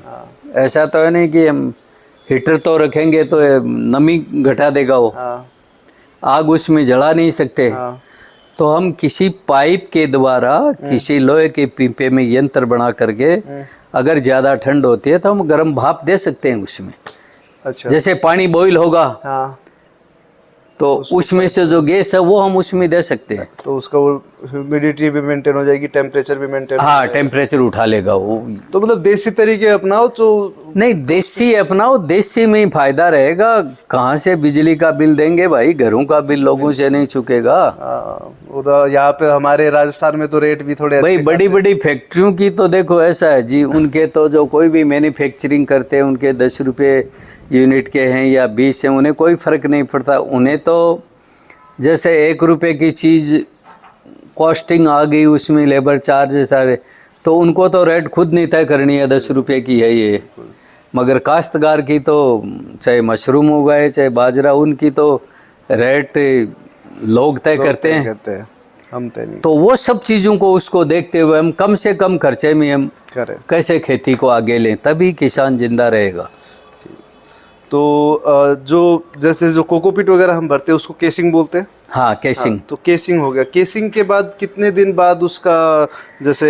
केसिंग के 7-8 दिन बाद मशरूम आ जाती है। कि कई बार टेम्परेचर अगर ज़्यादा नीचे चला जाता है तो 15 दिन ही लग जाते हैं। ठीक है, तो फिर वो फूटना शुरू हो जाता है ऊपर से। हाँ हाँ, वो तोड़ लो आप। हाँ, तो उसको घुमा के ऐसे तोड़ते हाँ, वो घुमा के तोड़ लो। हाँ, तो उसके बाद जैसे एक ही बार उसको निकाल सकते हैं? नहीं नहीं, 3-4 फसल आती है एक ही बैग अच्छा, में। एक बार आ गई, फिर आएगी, अच्छा, फिर आएगी, हाँ, फिर आएगी, 4 बार आ 4 बार आती है। तो उसका हर बार तो सेम नहीं आती होगी, वो ऊपर नीचे? नहीं, धीरे धीरे कम आने लग जाती है। अच्छा, पहले बार पूरी थैली में आएगी, फिर सेकंड बैच आएगा वो थोड़ा सीधा आएगा, तीसरे में और चौथे में कहीं कहीं कोई मशरूम आएगी। तो आप एक सीजन में एक बार ले मतलब कर सकते हैं? नहीं, उस कमरे में आप 3 फसल ले सकते हैं। भाई आप पहले जैसे हमने कंपोस्ट बाहर बना लिया, हाँ जी, हमने इसको थैलियां भर के दूसरे रूम में रख दी, CO2 के अंदर, हाँ जी। CO2 अंदर ही रहेगा उसमें। वहां से हमने उठाकर केसिंग करके जो उत्पादन कक्ष है उसमें रख दी। जब तक उनका तैयार प्रोडक्शन, वो थैलियां हटा के उसी जगह दूसरी रख देते हैं। जो पहला रूम खाली हुआ उसमें फिर हाँ, से हाँ, वही रख दो, तो प्रोसेस मतलब उसको क्या बोलते हैं, लगातार उसको प्रोसेस करते हैं। हाँ हाँ, क्यों नहीं, साइकिल बनाते हैं। तीन बार ले सकते हैं। 3 बार ले सकते हैं। इस बार, पिछली बार हमारे मार्च तक मशरूम चली थी, वो थोड़ी देखो ऊपर वाले की मेहरबानी होती है, तब मार्च तक चल जाती है। और ऊपर वाला ये चाहे भाई किसान को नहीं देना है तो फरवरी में वो टेम्परेचर बढ़ जाता है तो फरवरी में खत्म हो जाती है। ये टेम्परेचर पे ही निर्भर करता है। हाँ, तो हार्वेस्टिंग आप बोल रहे हो कि 3 से 4 बार आप इसका हार्वेस्ट कर सकता है एक किसान एक बार, हाँ। एक सीजन में। और हार्वेस्ट करने के बाद जैसे वही है हमारा, जैसे पहले भी हमारा ये चल रहा था कि रेट नहीं मिल पाते, मार्केट नहीं है। हार्वेस्ट तो कर लिया, तो एक तो इसमें ये जैसे जैसे आपने बताया तो मुझे ये समझ में आया कि इसमें हर दिन आपको मिलता रहेगा मशरूम। हाँ, अगर एक हिसाब से आप देखें तो आपका, क्योंकि 3-4 बार आता है तो आप एक दिन में तो उसको निकालोगे नहीं, तो उसको एक 4-5 दिन में जो जो ऊपर आ रहा है, जो साइज जिसका ठीक हो रहा है उसको आप निकालते रहो। तो उसको फिर मार्केट कैसे करें, क्योंकि अगर डेली आप मंडी में लेके जाओगे तो ट्रांसपोर्टेशन भी है, आपका तेल भाड़ा सब कुछ। भाई आप एक दिन रोक सकते हो उसको, जैसे आज तुड़ाई करी, कल की हाँ, वो सर्दियों में आप ले जा सकते हो, 2 दिन रोक सकते हो। 2 दिन रोक सकते हैं। मगर इसमें ऐसा है, तुड़ाई तो इसको टाइम पे ही करनी पड़ेगी। अगर आप जो सोचो भाई हम इसको कल तुड़ाई करेंगे तो कल तो वो खराब हो जाएगा। टाइम पे तोड़ना है वो तोड़ना ही पड़ेगा वो। तो इसके लिए आप लोकल मार्केट करो, अपने मोहल्ले गलियों में घूम जाओ। अपने यहाँ भी आजकल हर शहर में ऐसी बात नहीं है, जो सब्जी वाले ठेले हैं उन पे 5-10 पर रख दो, थोड़ी होते तो। आप बड़ी करोगे तभी तो मंडी जाओगे ना, 5 किलो मशरूम लेके थोड़े ही जाओगे, मंडी थोड़ा ना जाओगे। बिल्कुल। तो इसके बाद जैसे जो हम रैक सिस्टम बनाते हैं इसमें, तो वो एक आइडियल सेटअप, जैसे आप 30-35 साल से कर रहे हो तो आप अच्छे से बता पाओगे किस हिसाब से रखना चाहिए, क्या उनकी गैप होना चाहिए। और मतलब ऐसा नहीं है कि रूम में जब बिल्कुल भर दें या फिर नहीं, ऐसा नहीं है। उसकी जो रैक्स बनती हैं, तो आजकल क्या है कि हमारे जो सरकारी फार्म उनमें तो सब में लोहे की रैक होती हैं, और तो किसान तो इतनी लोहे की रैक नहीं बना सकता, तो अपनी बांस की रैक बना सकता है जी। और बांस की रैक में क्या होता है कि आप बांस की रैक बना करके एक ही रैक में बस 3-4 मंजिल ले सकते हो आप। 2-2 फुट का गैप दे दो, 2-2 फुट का, और 7 फुट 8 फुट तक आप ले सकते हो। या 3 से लेके 4 अलग। हाँ, 3-4 लेयर में ले सकते हो। जमीन से 4-5 चीज ऊपर रखो आप, और बाकी ऊपर वो रैक में ले सकते हो। तो एक जैसे आप मतलब कितने एरिया में कितने बैग आ जाते हैं उसका? 10 ये आ जाती है आपके 100 स्क्वायर फुट के कमरे में 10 क्विंटल की खाद आ जाती है। तो जो हमने शुरुआत में बता रहे थे आप, 10 क्विंटल की खाद आ जाती है। हाँ। 100 स्क्वायर फीट में, तो ज़्यादा बड़ा रूम नहीं चाहिए। बड़े रूम ही चाहिए, छोटे रूम में कहाँ मंडी पुगेगा वो, कमरे तो मंडी में मतलब कितना, लेकिन इतना भी नहीं कि बहुत ज़्यादा बड़ा। भाई एक बार थोड़ा छोटे रूप में करो आप, जैसे 20-30 फुट का कमरा है उसमें कर लो आप। हाँ। और कंपोस्ट हो बाहर बना सकते हो, उसमें तिरपाल वगैरह टान करके कैसे भी हाँ, तो वो एडजस्ट करके आप एडजस्ट करके बना सकते हो। तो मार्केट, लोकल में मार्केट में निकल जाता है। लोकल मार्केट में आप, मंडी में आप 50 किलो बेचते हो, लोकल मार्केट में 25 किलो बेचते हो, एक ही दाम मिलने हैं। डबल रेट मिल जाएगी भाई, 250-300 रुपये किलो तक बिकती है। हाँ। और आप मंडी में देने जाओ, मंडी में जाओ तो मंडी में तो क्या है कि वो सिर फिरे आएंगे, वो देख लेंगे आज इतनी आई हुई है तो सारे सेट हो लेते हैं भाई, इससे ऊपर बोली लगानी नहीं है हमें। हाँ। तो 100 रुपये बिक जाती है, 125 बिक जाती है। वो उन पर डिपेंड करता है, वो फिर किसान के हाथ में नहीं रहता। वो किसान के हाथ में नहीं रहता। किसान के हाथ में तो खुद की पैकेट बनाए। आजकल ऐसा तो कोई किसान है नहीं भाई उसके पास साधन नहीं है। मोटरसाइकिल तो हर किसान के पास है। हाँ। अपनी मोटरसाइकिल पे माइक लगाए और गली मोहल्लों में चक्कर डेली का, जैसे दूध वाले नहीं बेचते हैं क्या, वैसे आप अपने एरिया में बेच दो। आपने भी ऐसी शुरुआत किया? आप भी तो घर, मैंने तो, मेरे पास तो उस टाइम ही राजदूत मोटरसाइकिल हुआ करती थी। मैं तो उस टाइम में 100 पैकेट बेच देता था दिन में, ऐसे घूमते घूमते। मैं देख देता भाई, ये राजपूत का घर है, ये पढ़े लिखे जाट का घर है, ये ब्राह्मण का आ गया इसको छोड़ो, बनिया का आएगा इसको भी छोड़ो, किसी मोमडन का है, कोई उसका है। तो हम तो उस हिसाब से करते थे। पूरा मतलब मार्केटिंग आपकी वो हाँ हाँ, मैंने मार्केटिंग का बड़ा सिस्टम देखा है जी। कि मार्केटिंग में क्या है, मार्केटिंग वाले समझाते भी नहीं है, समझना भी नहीं चाहते हम किसान। आप 10 आदमियों से कोई चीज़ लेके मिलो, ठीक है, कोई भी चीज़, 10 बंदों में 5 तो आपसे बात ही नहीं करेंगे, उनको कोई मतलब नहीं है यार जाओ कौन हो। 3 आदमी आपको रोक करे, आपसे बात भी करेंगे, बिल्कुल, और उसमें 2 खरीदार भी मिलेंगे। तो इसमें क्या है कि 2, 3, 5, हाँ पहले हमारे ज़माना में ये ताश खेला करते थे 3, 2, 5। तो वो रेशो जो है ना, वो व्यापार सीखने के लिए 3, 2, 5 का रेशो होता है। 2 आदमी 10 से मिलोगे तो 2 आदमी आपसे खरीदेंगे। तो निकलना पड़ेगा, लोगों से मिलना पड़ेगा। हाँ, लोगों से मिलना पड़ेगा, क्योंकि ऐसा कोई घर नहीं है उसमें कैंसर पेशेंट नहीं है, ऐसा कोई घर नहीं है वहाँ शुगर पेशेंट नहीं है, ऐसा कोई घर नहीं है वहाँ मोटेपे वाला नहीं है। तो मशरूम तो पूरी बॉडी पर ही काम कर रही है ना, आप किसी भी, तो वो लेंगे आपसे। आप अगर अच्छे से समझा पा रहे हो भी उसके क्या काम में आता है, क्या यूज में आता है, तो लोग उसको लेंगे, उसमें इंटरेस्टेड होंगे। बिल्कुल सही है। नहीं, और फिर आजकल सोशल मीडिया का हो रहा है, लोग नेट पर ही बैठे रहते हैं। हाँ, तो वो ये देखते हैं भाई ये मशरूम में क्या क्या पाया जाता है, और लेंगे लोग। लेंगे। वो पहले जो हमारे ज़माने में जो दिक्कतें होती थी ना, वो अब नहीं होगी, क्योंकि अब लोग जानते हैं मशरूम खाने से क्या फ़ायदा है। नहीं भी लोग पता चला तो के गूगल खाना पे चाहते हैं, जिनको मशरूम चाहिए, जिनको उपलब्धि नहीं हो रही है, बिल्कुल, तो लोग खाएंगे। गांव में खाते हैं, हमारे यहाँ गांव के लोग मशरूम 30-30, 40-40 किलोमीटर से लोग मशरूम लेने के लिए गाड़ी लेके आते हैं अपने। मशरूम कितने के? 100 रुपये की। गाड़ी का तेल जला दिया उसने 1000 रुपये का। वैसे लोग भी हमारे यहाँ आते हैं। अब मैं अभी आया तो मेरे सामने भी 2-3 लोग आए थे, वो लेके गए हैं हाँ, तो वो गाड़ी लेके आए, हाँ, मशरूम लेने के लिए आए। और भाई हमने तो 250 रुपये किलो ही लिए ना उससे, हाँ, मगर वो कितनी दूर से आया, वो गाड़ी लेके आया है। बिल्कुल। तो मशरूम लोग खाएंगे, क्योंकि एक गज़ल थी उसमें कहा था, एक मुलाकात ज़रूरी है सनम हाँ, जीने के लिए। तो ये वो शायर ने उस टाइम में, उसकी जगह मैं होता तो जिंदा रहने के लिए मशरूम जरूरी है।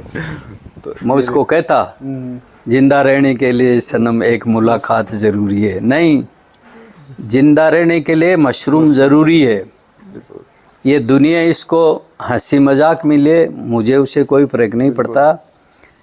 अगर जब आपके शरीर के टॉक्सिन्स बाहर आ रहे हैं, आपके पाचन तंत्र को एक्टिव कर रही है, आपके जो खनिज विटामिन्स उनकी पूर्ति कर रही है, आपके ऑर्गन्स हार्ट किडनी लीवर उनको जब मशरूम एक्टिव कर रही है, तो उससे बढ़िया और आपको क्या चाहिए?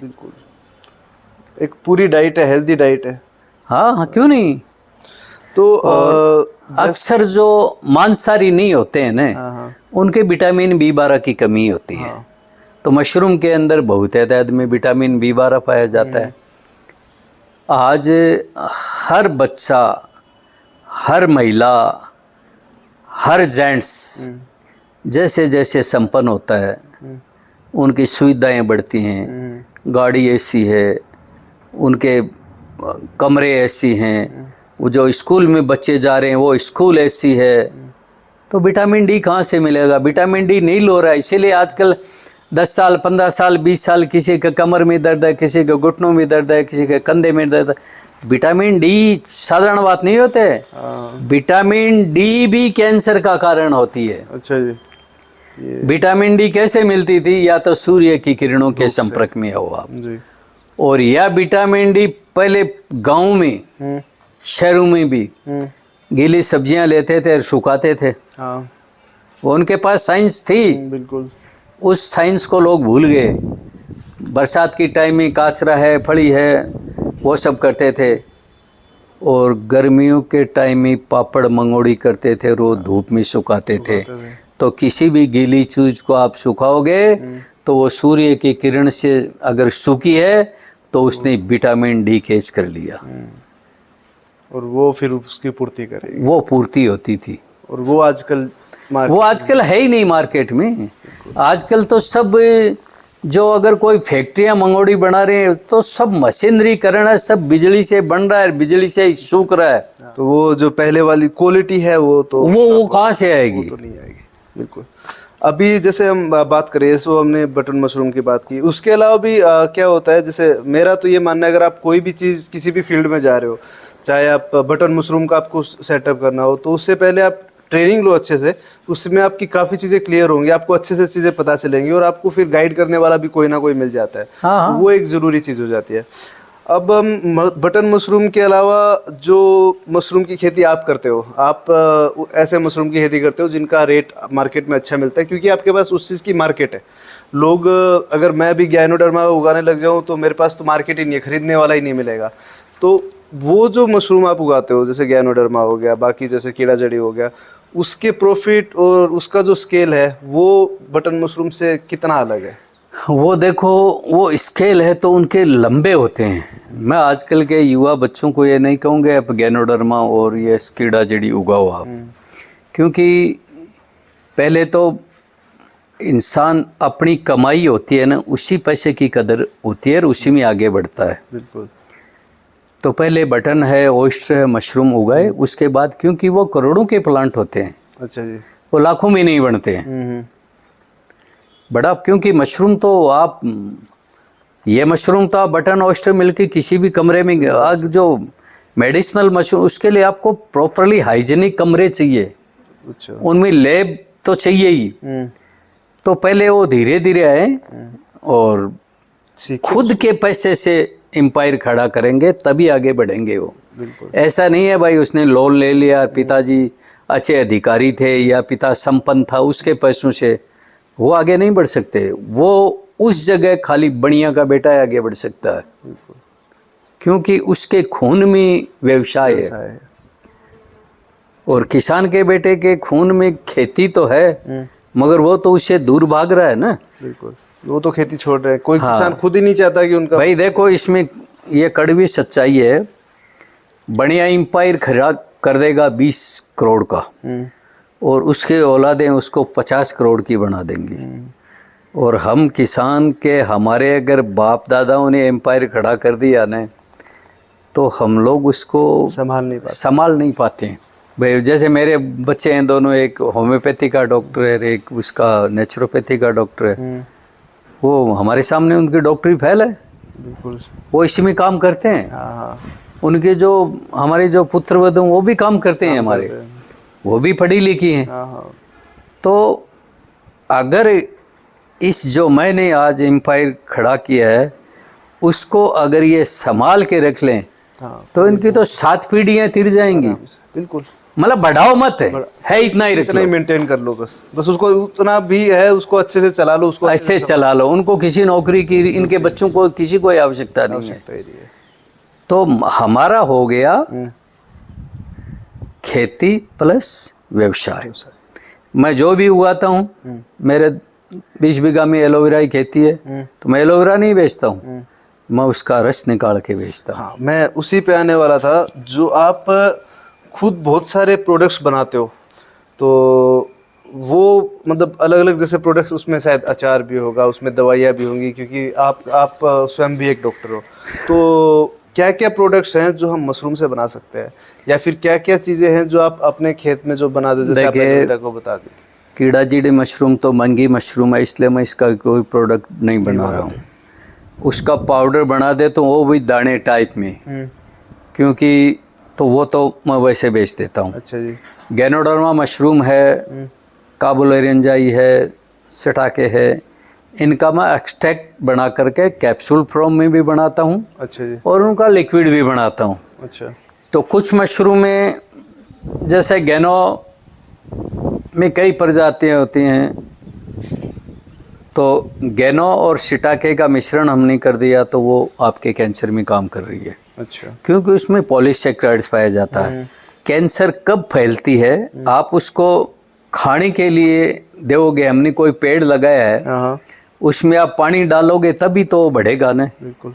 तो कैंसर की जो होती है, मेन होते हैं कैंसर वाले का, आप गेहूं बंद करा दो, अच्छा, मीठा बंद करा दो, और जो भी पेस्टिसाइड की सब्जियां वो बंद करा दो, वो जड़ें फैलेगी नहीं, उसको खाने को ही नहीं मिलेगा। बिल्कुल। तो ऑटोमेटिकली अब उसको चाहिए हाई प्रोटीन्स। हाई प्रोटीन्स तो किसी एलोपैथिक मेडिसिन में तो मेरे हिसाब से होती नहीं है, उनको खाना अच्छा दो, बाजरा दो, मोठ दो, ज्वार दो, मक्का दो, उसके साथ मशरूम दो, कुछ भी तो कैंसर ठीक हो जाती है। ठीक हो जाएगी। जैसे कीमो कोई ऑपरेशन करा रहे हो तो फिर पूरी बॉडी में फैलेगा वो। अच्छा। जो चीज़ एक जगह पड़ी है उसको आप खंगाल रहे हो हाँ। तो विस्फोट होगी वो, अच्छा और पूरी बॉडी में ऑपरेशन के बाद ही फैलती है।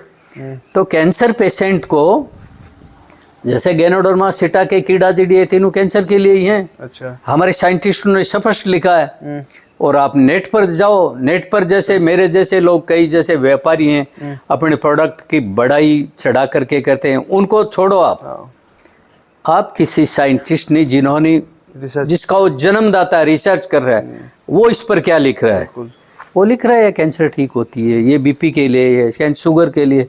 तो ये हमारे साइंटिस्ट लिखते हैं, वो ऐसे ही थोड़ी लिख देंगे। क्योंकि उनकी तो रिसर्च की हुई है। और अगर अब कोई अगर कभी ले भी रहा है, कोई प्रोडक्ट्स ऐसे ले रहा है, तो अगर कोई प्रॉपर अच्छी रिसर्च हुई है उसके बाद हम ले रहे हैं, तो हमें भी एक भरोसा होता है कि ये प्रोडक्ट उसी चीज़ के लिए है और वो काम भाई आजकल तो देखो, मेरे हिसाब से तो यूट्यूब शूट्यूब और ये कोई रील बना रहा है, ये सब 90% बकवास ही होती हैं। हाँ जी, बिल्कुल 90% बकवास होते हैं, कुछ भी दिखा देते हैं। हाँ। वो वहाँ वो हो गया और ये हो गया, और लोग क्या कि इसमें भ्रमित हो जाते हैं। हाँ। बहुत कम लोग, आप लोग चैनल वाले बहुत कम लोग खेती की न्यूज़ देते हैं। बिल्कुल। किसी ने मर्डर कर दिया तो वो हमारे जो न्यूज़ चैनल वाले या अखबार वाले उसको मेन अखबार पर उसी को छापेंगे। किसी की लड़की भाग गई, किसी का कोई कुछ हो गया, वो छापते हैं। किसान का तो बहुत कम लोग होते हैं, मीडिया चैनल वाले भी। और मैं 2004 में, पहले वो कृषि दर्शन होता था। हाँ जी। 2004 में मेरा दिखाया गया था 2004 पूरे इंडिया में। उसके बाद तो कई बार उन्होंने टीवी में, जी न्यूज़ में, कई चैनलों में मेरा दिखाया गया। और अखबारों में किसान का कुछ छापते नहीं। मुझे ऐसे लग रहा है कि हम किसानों को तो कोई वो रेंज जो सरकारी कर्मचारी तो 4th स्टेज तो होती है ना, मुझे तो ऐसे लग रहा है कि कोई स्टेज होती ही नहीं होगी। ये और ये दुर्भाग्य की बात है वैसे। ये दुर्भाग्य की बात इसलिए है कि अभी ये समाज वाले भी उसको इतना मानते नहीं है।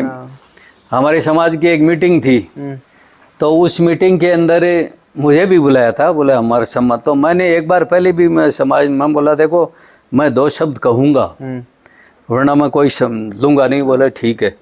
मैं चला गया तो उन्होंने सम्मान, उनका मोमेंटो दिए थे, वो भी अलग थे। अच्छा। जैसे कोई आईजी था, कोई जज रहा हुआ, तो अरे वो रिटायरमेंट हो गया, इनकी क्या है भाई ये। तो उनका बड़ा सम्मान था। वो बोले, वो तो आधे घंटे ही बोले। मैंने कहा भाई साहब यार मैं ही 2 शब्द बोलूं। बोले आप बाद में बोलना। मैं बोला मैं किसान हूँ, मगर इतना नीचा किसान भी नहीं हूँ मैं। बिल्कुल।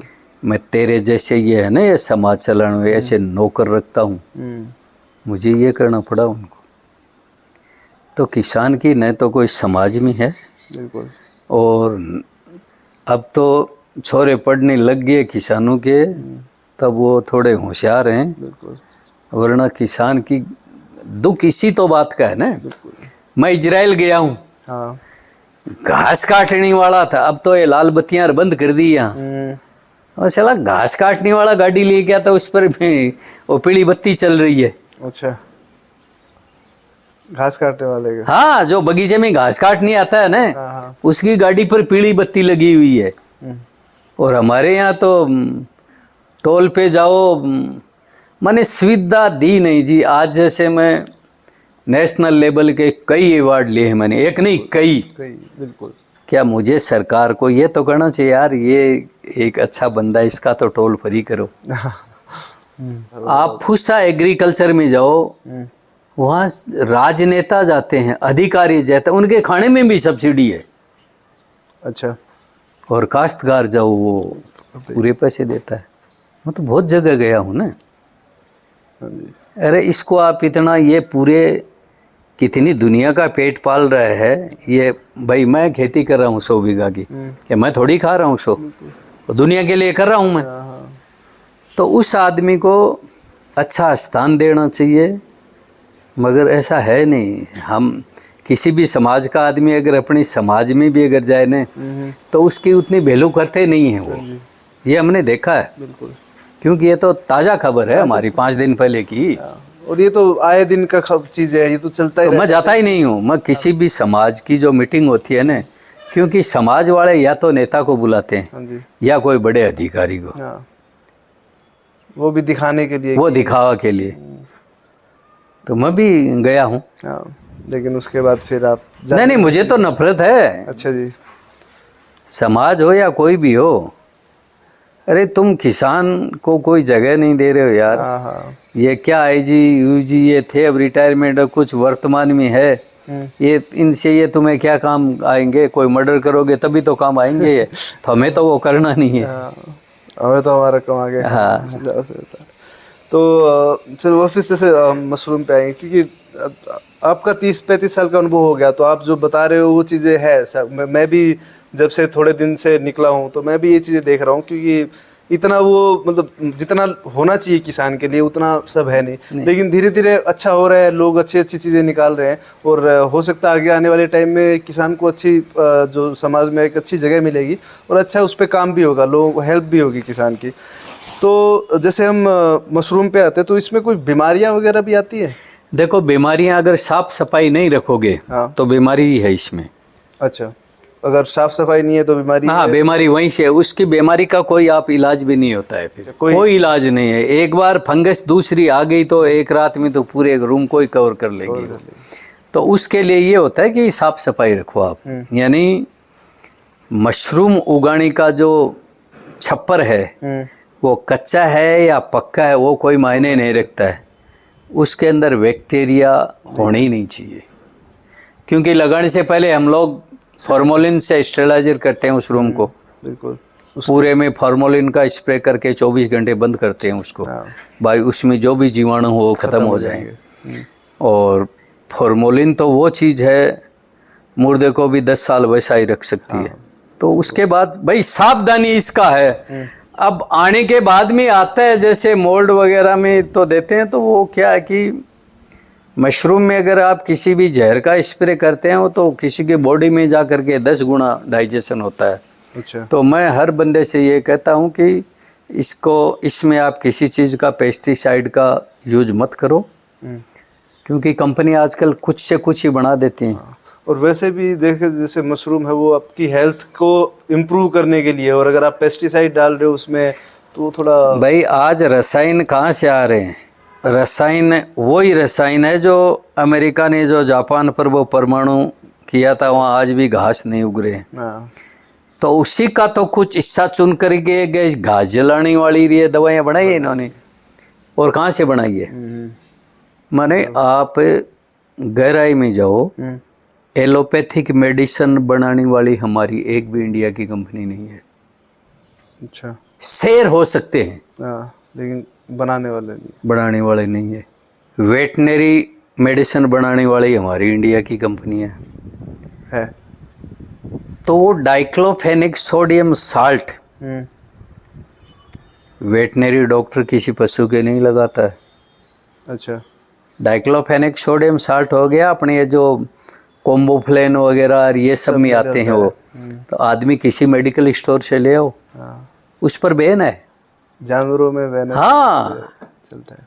एक भी ये पेस्टिसाइड वाली कंपनी किसी हिंदुस्तानी की नहीं है, बहुत कम, नहीं के बराबर। हाँ, शेयर हैं उसके, पार्टनर हैं वो, नहीं है। बताओ आप हमें, ग्लाक्सो बाहर की, फाइजर बाहर की।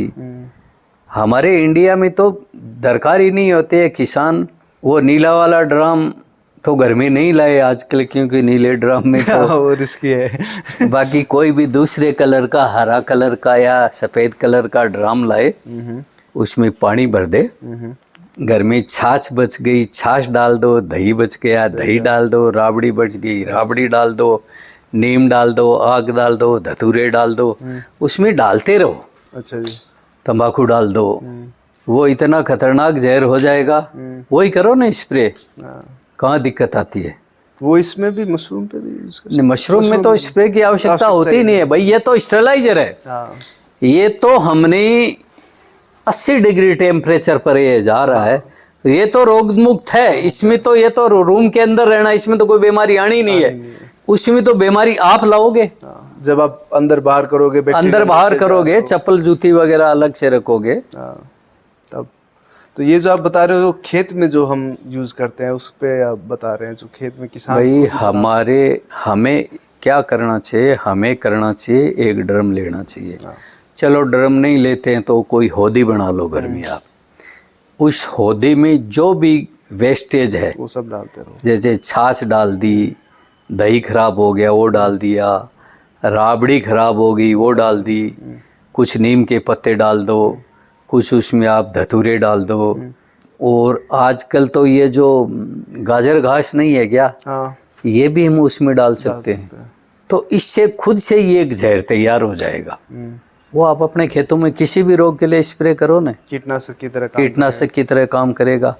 अब बताने को तो लोग बहुत बताते हैं, वो गोमूत्र ले वो फलाना ले वो तंबाकू ले। अरे तंबाकू किसी चीज़ की जरूरत नहीं है, आप अपने घर का जो वेस्टेज रसोई का होता है उसी से बना सकते हैं, उसी से बना डालो आप। शुरुआत तो करो, कहीं तो करो, बाद में धीरे धीरे क्या पता और अच्छा बनाने लग जाओ, लेकिन शुरुआत हम हमारे खेत में कोई दवाई नहीं डालते हैं, 100 बीघा खेत है। अच्छा जी। यूरिया भी नहीं डालते हैं, मगर हमारा बिकेगा इन जहर वालों के साथ ही, क्योंकि जहर वाले ज़्यादा हैं। हम इक्के दुक्के हैं तो हमारी कहाँ कदर होगी।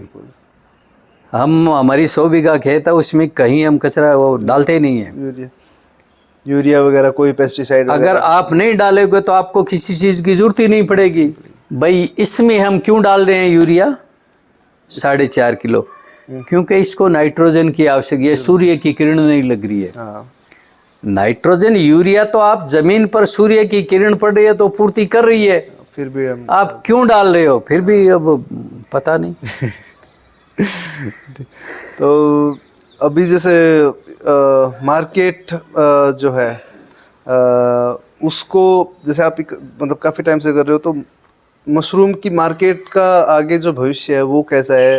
अगर आज कोई शुरू करता है और आगे इसको एक करियर के हिसाब से चूज़ करता है, क्योंकि इसमें बहुत सारे ऑप्शन है और ऐसा नहीं है कि लिमिटेड है, इसमें बटन भी है। बिना एसी प्लांट लगाए भी आप पूरे साल, जैसे आपने बताया कि अलग अलग मशरूम है, वो आप कर सकते हो बिना एसी प्लांट के भी। और अगर कोई आगे चल के और भी अच्छा करना चाहे तो वो इससे सीखेगा, अपना छोटे से स्तर से सीखे, उसके बाद धीरे धीरे करना चाहे।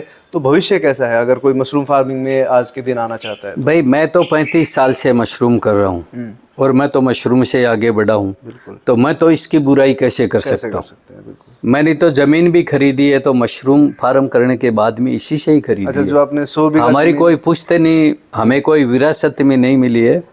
हमें विरासत में वो जो पूर्वजों की पुण्याई है, उनका धर्म किया हुआ था, वो मिला है हमें। और हमें 4 बीघा ज़मीन मिले, उसमें हमने कई करोड़ों रुपए खर्च करके यूनिट बना दी।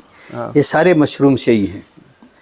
बच्चों की पढ़ाई मशरूम से हुई है, बच्चों की ब्याह शादी भी मशरूम से की है। तो मैं तो इसको हल्के में कैसे, मैं तो ये कह रहा हूँ भाई 3-4 साल लगेंगे, आप इसमें लगे रहो।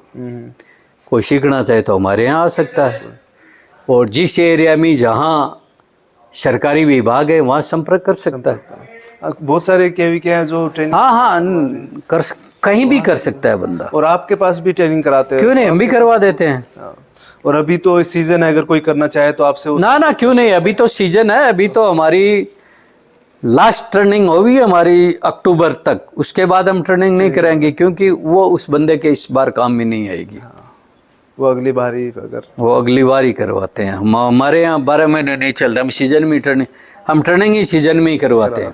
तो फिर वो उसी हिसाब से अपना जाके, अगर साथ में सीजन में होगा नहीं, तो साथ में ही करवाते हैं। हम तो ऐसा भी करते हैं, हमारे यहाँ भी अगला अगर अपने सारे पैसे देके कंपोस्ट बनाना चाहे तो यहाँ बना के भी ले जा सकता है। अच्छा, हमने तो उतनी भी छूट दे रखी है फार्मर्स को। ये भाई सामान जो लगेगा वो अपना है, बंदा एक देंगे, फीस तो हम लेंगे उससे। वो हमारे यहाँ कंपोस्ट तैयार करके वो कंपोस्ट लेके यहाँ से गाड़ी में अपनी बिजाई करके बैग ले जा करके रख सकता है। हमारी तो मशरूम उगाने वालों के लिए इतनी छूट है। छूट है जी। तो आपका भविष्य के लिए मशरूम के लिए कोई ऐसा प्लान है कि आप कुछ कर रहे हो इसके लिए, क्योंकि जैसे अभी आगे चला आपने बहुत सारी चीज़ें अलग अलग करते आए हो, आपने 35 साल हो गए, आपने 2008 से लेके 2010 में आपने गैनोडर्मा किया, उसके बाद 16 अलग अलग वैरायटी आप कर चुके हो।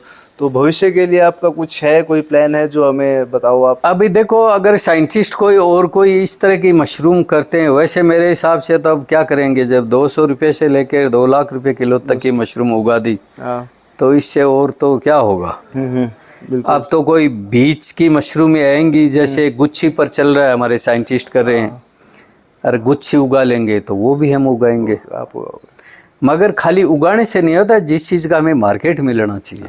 उगाना अलग चीज़ है। बिल्कुल। कई मशरूमें मैंने उगाई, जैसे येलो ऑयस्टर कोई नहीं खरीदता है, ब्लैक एयर मशरूम हमने उगाई, वो कोई नहीं खरीददार है उसका, फ्लेविना उसका कोई लेने वाला, क्योंकि वो स्किन के ले रहे।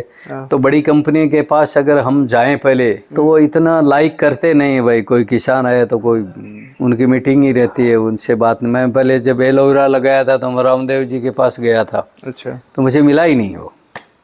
हम लोग 3-4 दिन रहे वहाँ, मैं मेरे साथ गया था, मैं उसको बोल कृषि रतन आया, 200 बीघा में एलोवेरा की खेती है हमारे, तब जा करके मिला था वो। नहीं तो मिलते ही, कोई लिफ्ट देता नहीं है जी किसान को। किसान तो खुद ही अपनी और लिफ्ट तैयार करेगा ना। और देखो, खेती से दूर हटने के कई कारण, आमदनी नहीं है। अब जो हमारी बच्चियां हैं ना, उनकी सोच क्या सिमट के रह गई है।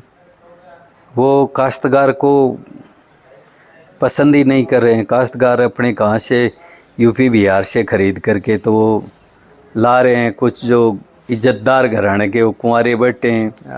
तो सीधी सी बात है कि रंडिया वो रह रहे, तो वो किसके लिए खेती करेगा। बिल्कुल। रांडिया के कोई परिवार नहीं होगा। इंसान काम वही करेगा जिनके परिवार है, उनके खर्चे हैं। तो काश्तकारों के तो घर ही नहीं बस रहे। बिल्कुल। बहुत सारे ऐसे उदाहरण हैं कि सरकारी कर्मचारी हैं जो बिना सर्विस लगी हुई बच्ची को अपना लेता है और वो साथ निभा देता है उसका। मगर अभी वर्तमान में ताज़ा में ऐसे कोई उदाहरण नहीं आ रहे हैं। कोई सर्विस वाली लड़की है वो किसी काश्तकार को अपनाए नहीं, ऐसा। तो ये सब हमारे काश्तकार के जो बच्चे हैं उनमें बड़ी समस्या है। तो मुझे तो ऐसे लग रहा है कि ये खेती वाला काम है वो धीरे धीरे लोग हट रहे हैं इससे। अच्छा, साउथ के अंदर है, साउथ के अंदर पढ़े लिखे लोग हमारे यहाँ ट्रेनिंग के लिए आते हैं कई बार। अच्छे अच्छे IAS IPS लेवल के लोग बच्चे आते हैं, सीखते हैं और वो करते हैं अपना काम। बहुत सारी, सबका नहीं कर रहा हूँ, बहुत सारी बच्चियाँ हैं। और हमारे यहाँ पे आपको मतलब ज़्यादा मिले नहीं, हमारे इस एरिया में तो नहीं है, पंजाब हरियाणा और ये राजस्थान में तो यहाँ तो सबको नौकरी चाहिए। ज़्यादा जी हजूरी करे वो उसकी, बस वो उसको ये पता नहीं 100 बीघा खेत वाला है, उसकी खेत के अंदर से बाईपास निकल गई। अरे 50 नौकरी करने वाले कमाएंगे नहीं, उतनी उस जमीन की वैल्यू है, वैल्यू हो जाएगी।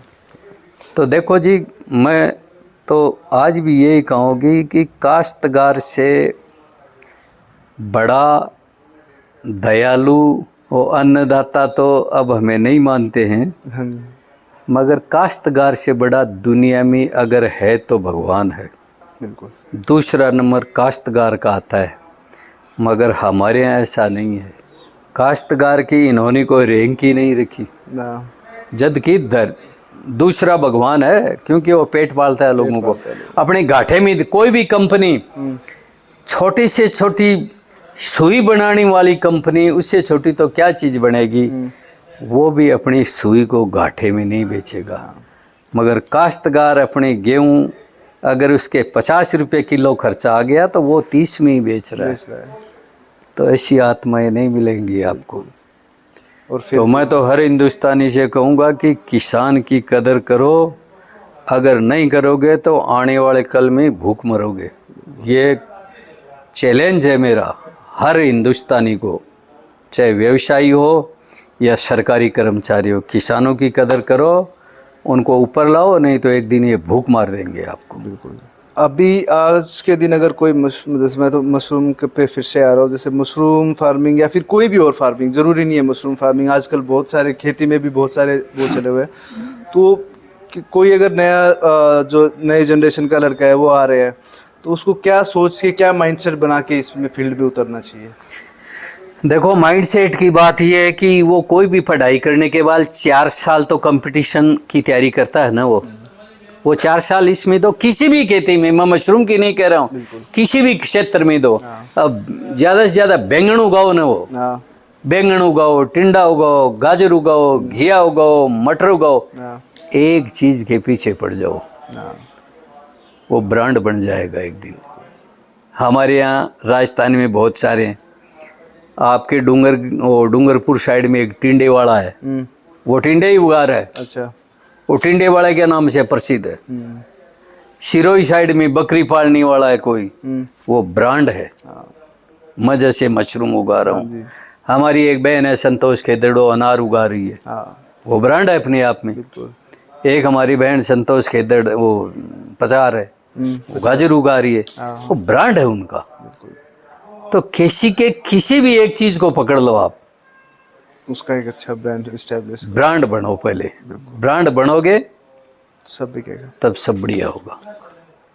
दुनिया जाने आपको, भाई ये संतोष कौन सी है रे, अनार वाली, रे मोटाराम शर्मा रे, वो मशरूम वाला। तो मैं मेरे हर किसान भाई से कहता हूँ कि ब्रांड बनो अपने आप में। किसी भी एक चीज़ को ले लो आप, कोई तरबूज वाले हैं, कोई गाजर वाले हैं, कोई टिंडा वाले हैं, कोई बैंगन वाले हैं, कोई मटर वाले हैं, कुछ भी करो आप, लेकिन एक कोई पकड़ के थाई एप्पल उगा रहा है, कोई मौसमी है, कोई माल्टा उगा रहा है, तो उस तरह ब्रांड बन के आओगे ना, दुनिया आपको पूछेगी। मेहनत देखो करनी पड़ेगी, मेहनत तो करनी पड़ेगी। नौकरी है नहीं, बिल्कुल। कहीं किसको देगी नौकरी, कितने को देगी? आबादी तो इतनी बढ़ा ली, चाइना से आगे जा रहे हो, कुछ तो हम कर। चाइना की टेक्नोलॉजी खेती की कहाँ है हमारे पास? आज चाइना विश्व का 70% अकेला देश मशरूम फार्मिंग करता है। 70% अकेला, पूरे वर्ल्ड का प्रोडक्शन, पूरे वर्ल्ड का अकेला कर रहा है। हम लोग कहाँ, हम लोग तो 2% में ही नहीं है।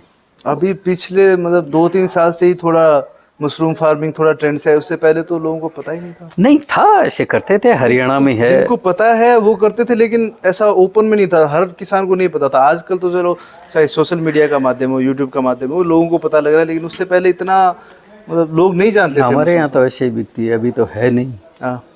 हमारे तो बटन अभी 1.5 महीने बाद आती है, 1 क्विंटल पर डे। एक बंदे का काम मशरूम तोड़ो और वही रहेगा। मशरूम तोड़ो, तो वही आप अगर लंबे टाइम तक किसी भी बिजनेस पे टिकते हो, तो आपका एक, अगर आप अच्छा काम करते हो तो आपका नाम होता है और लोग आपको जानते हैं, और मार्केट में जाने की भी जरूरत नहीं पड़ती। नहीं, कहीं जरूरत नहीं है, बेचने वाले खुद खरीदने आ जाएंगे, खरीदने के लिए आते हैं। और यहाँ पे मुझे लगभग 2-3 घंटे हो गए, तो मेरे सामने 5-6 लोग आए हैं, जबकि ये ऑफ सीजन है, अभी तो सीजन भी नहीं है, ऑफ सीजन है, तब भी लोग आते हैं यहाँ पे और मशरूम लेके जा रहे हैं। तो मोटाराम जी, आपका बहुत बहुत धन्यवाद। आपने मतलब मैं सिर्फ मशरूम का पूछने आया था, लेकिन उसके अलावा भी आपने किसानों के लिए बहुत सारी बातें हैं जो हम इग्नोर कर देते हैं, और आपने वो बातें रखी। तो जो लोग देख रहे हैं, जो किसान भाई देख रहे हैं, उनको भी काफ़ी कुछ चीज़ें क्लियर होंगी। और मेरे हिसाब से जब तक हम क्वेश्चन नहीं करेंगे, भाई पूछेंगे नहीं, तब तक जवाब भी नहीं मिलेगा। तो आपने हमें अपना कीमती टाइम दिया, उसके लिए बहुत बहुत धन्यवाद। आपका कोई ऐसा मैसेज जो वीडियो देख रहा है उनके लिए देना चाहे? मैं तो यही मैसेज दूंगा, चाहे पढ़े लिखे हो या अनपढ़ हो, हर नौकरी में कंपटीशन या कोई आरक्षण की या नंबर ज़्यादा लाने की आवश्यकता होती है। और इसमें न तो किसी आरक्षण की आवश्यकता है, न पढ़ने की आवश्यकता है। कोई भी किसी भी कास्ट का बंदा वो किसान बन सकता है, और अपनी आजीविका के साथ साथ, क्योंकि ज़्यादा खुश होने की आवश्यकता नहीं है। अब जो हमारे युवा हैं, क्योंकि मैंने बहुत उम्र खाई है, बिल्कुल 68 है मेरी एज। तो आजकल के जो बच्चे हैं वो सर्विस लग रहे हैं, वो अपनी माँ बाप को ही छोड़ के जा रहे हैं, शहरों में शिफ्ट हो रहे हैं। तो मैं उनसे ये कहूँगा कि आप गांव में रहो और अपनी जो खेती है, माँ बाप हैं, उनको छोड़ो मत, उनको भूलो मत। ये भी एक ट्रेंड चल रहा है। उम्मीद करते हैं आपको जो हमारी बात हुई है, बहुत सारी बातें हुई है, वो पसंद आई होगी। और हम ऐसे वीडियोस जो है, इंटरेस्टिंग वीडियोस जो अलग अलग किसान अपने फील्ड में जो कुछ अलग कर रहे हैं, हटके कर रहे हैं, जिनको एक उनका अनुभव ही इतना है कि हम उनके सामने जो बैठते हैं तो बहुत बड़े हो जाते हैं। तो ऐसे ही लोगों से मिलते रहेंगे। मोटाराम जी का बहुत बहुत धन्यवाद, आप मिले भाई साहब। तो मिलते हैं अगली वीडियो में, तब तक के लिए नमस्ते।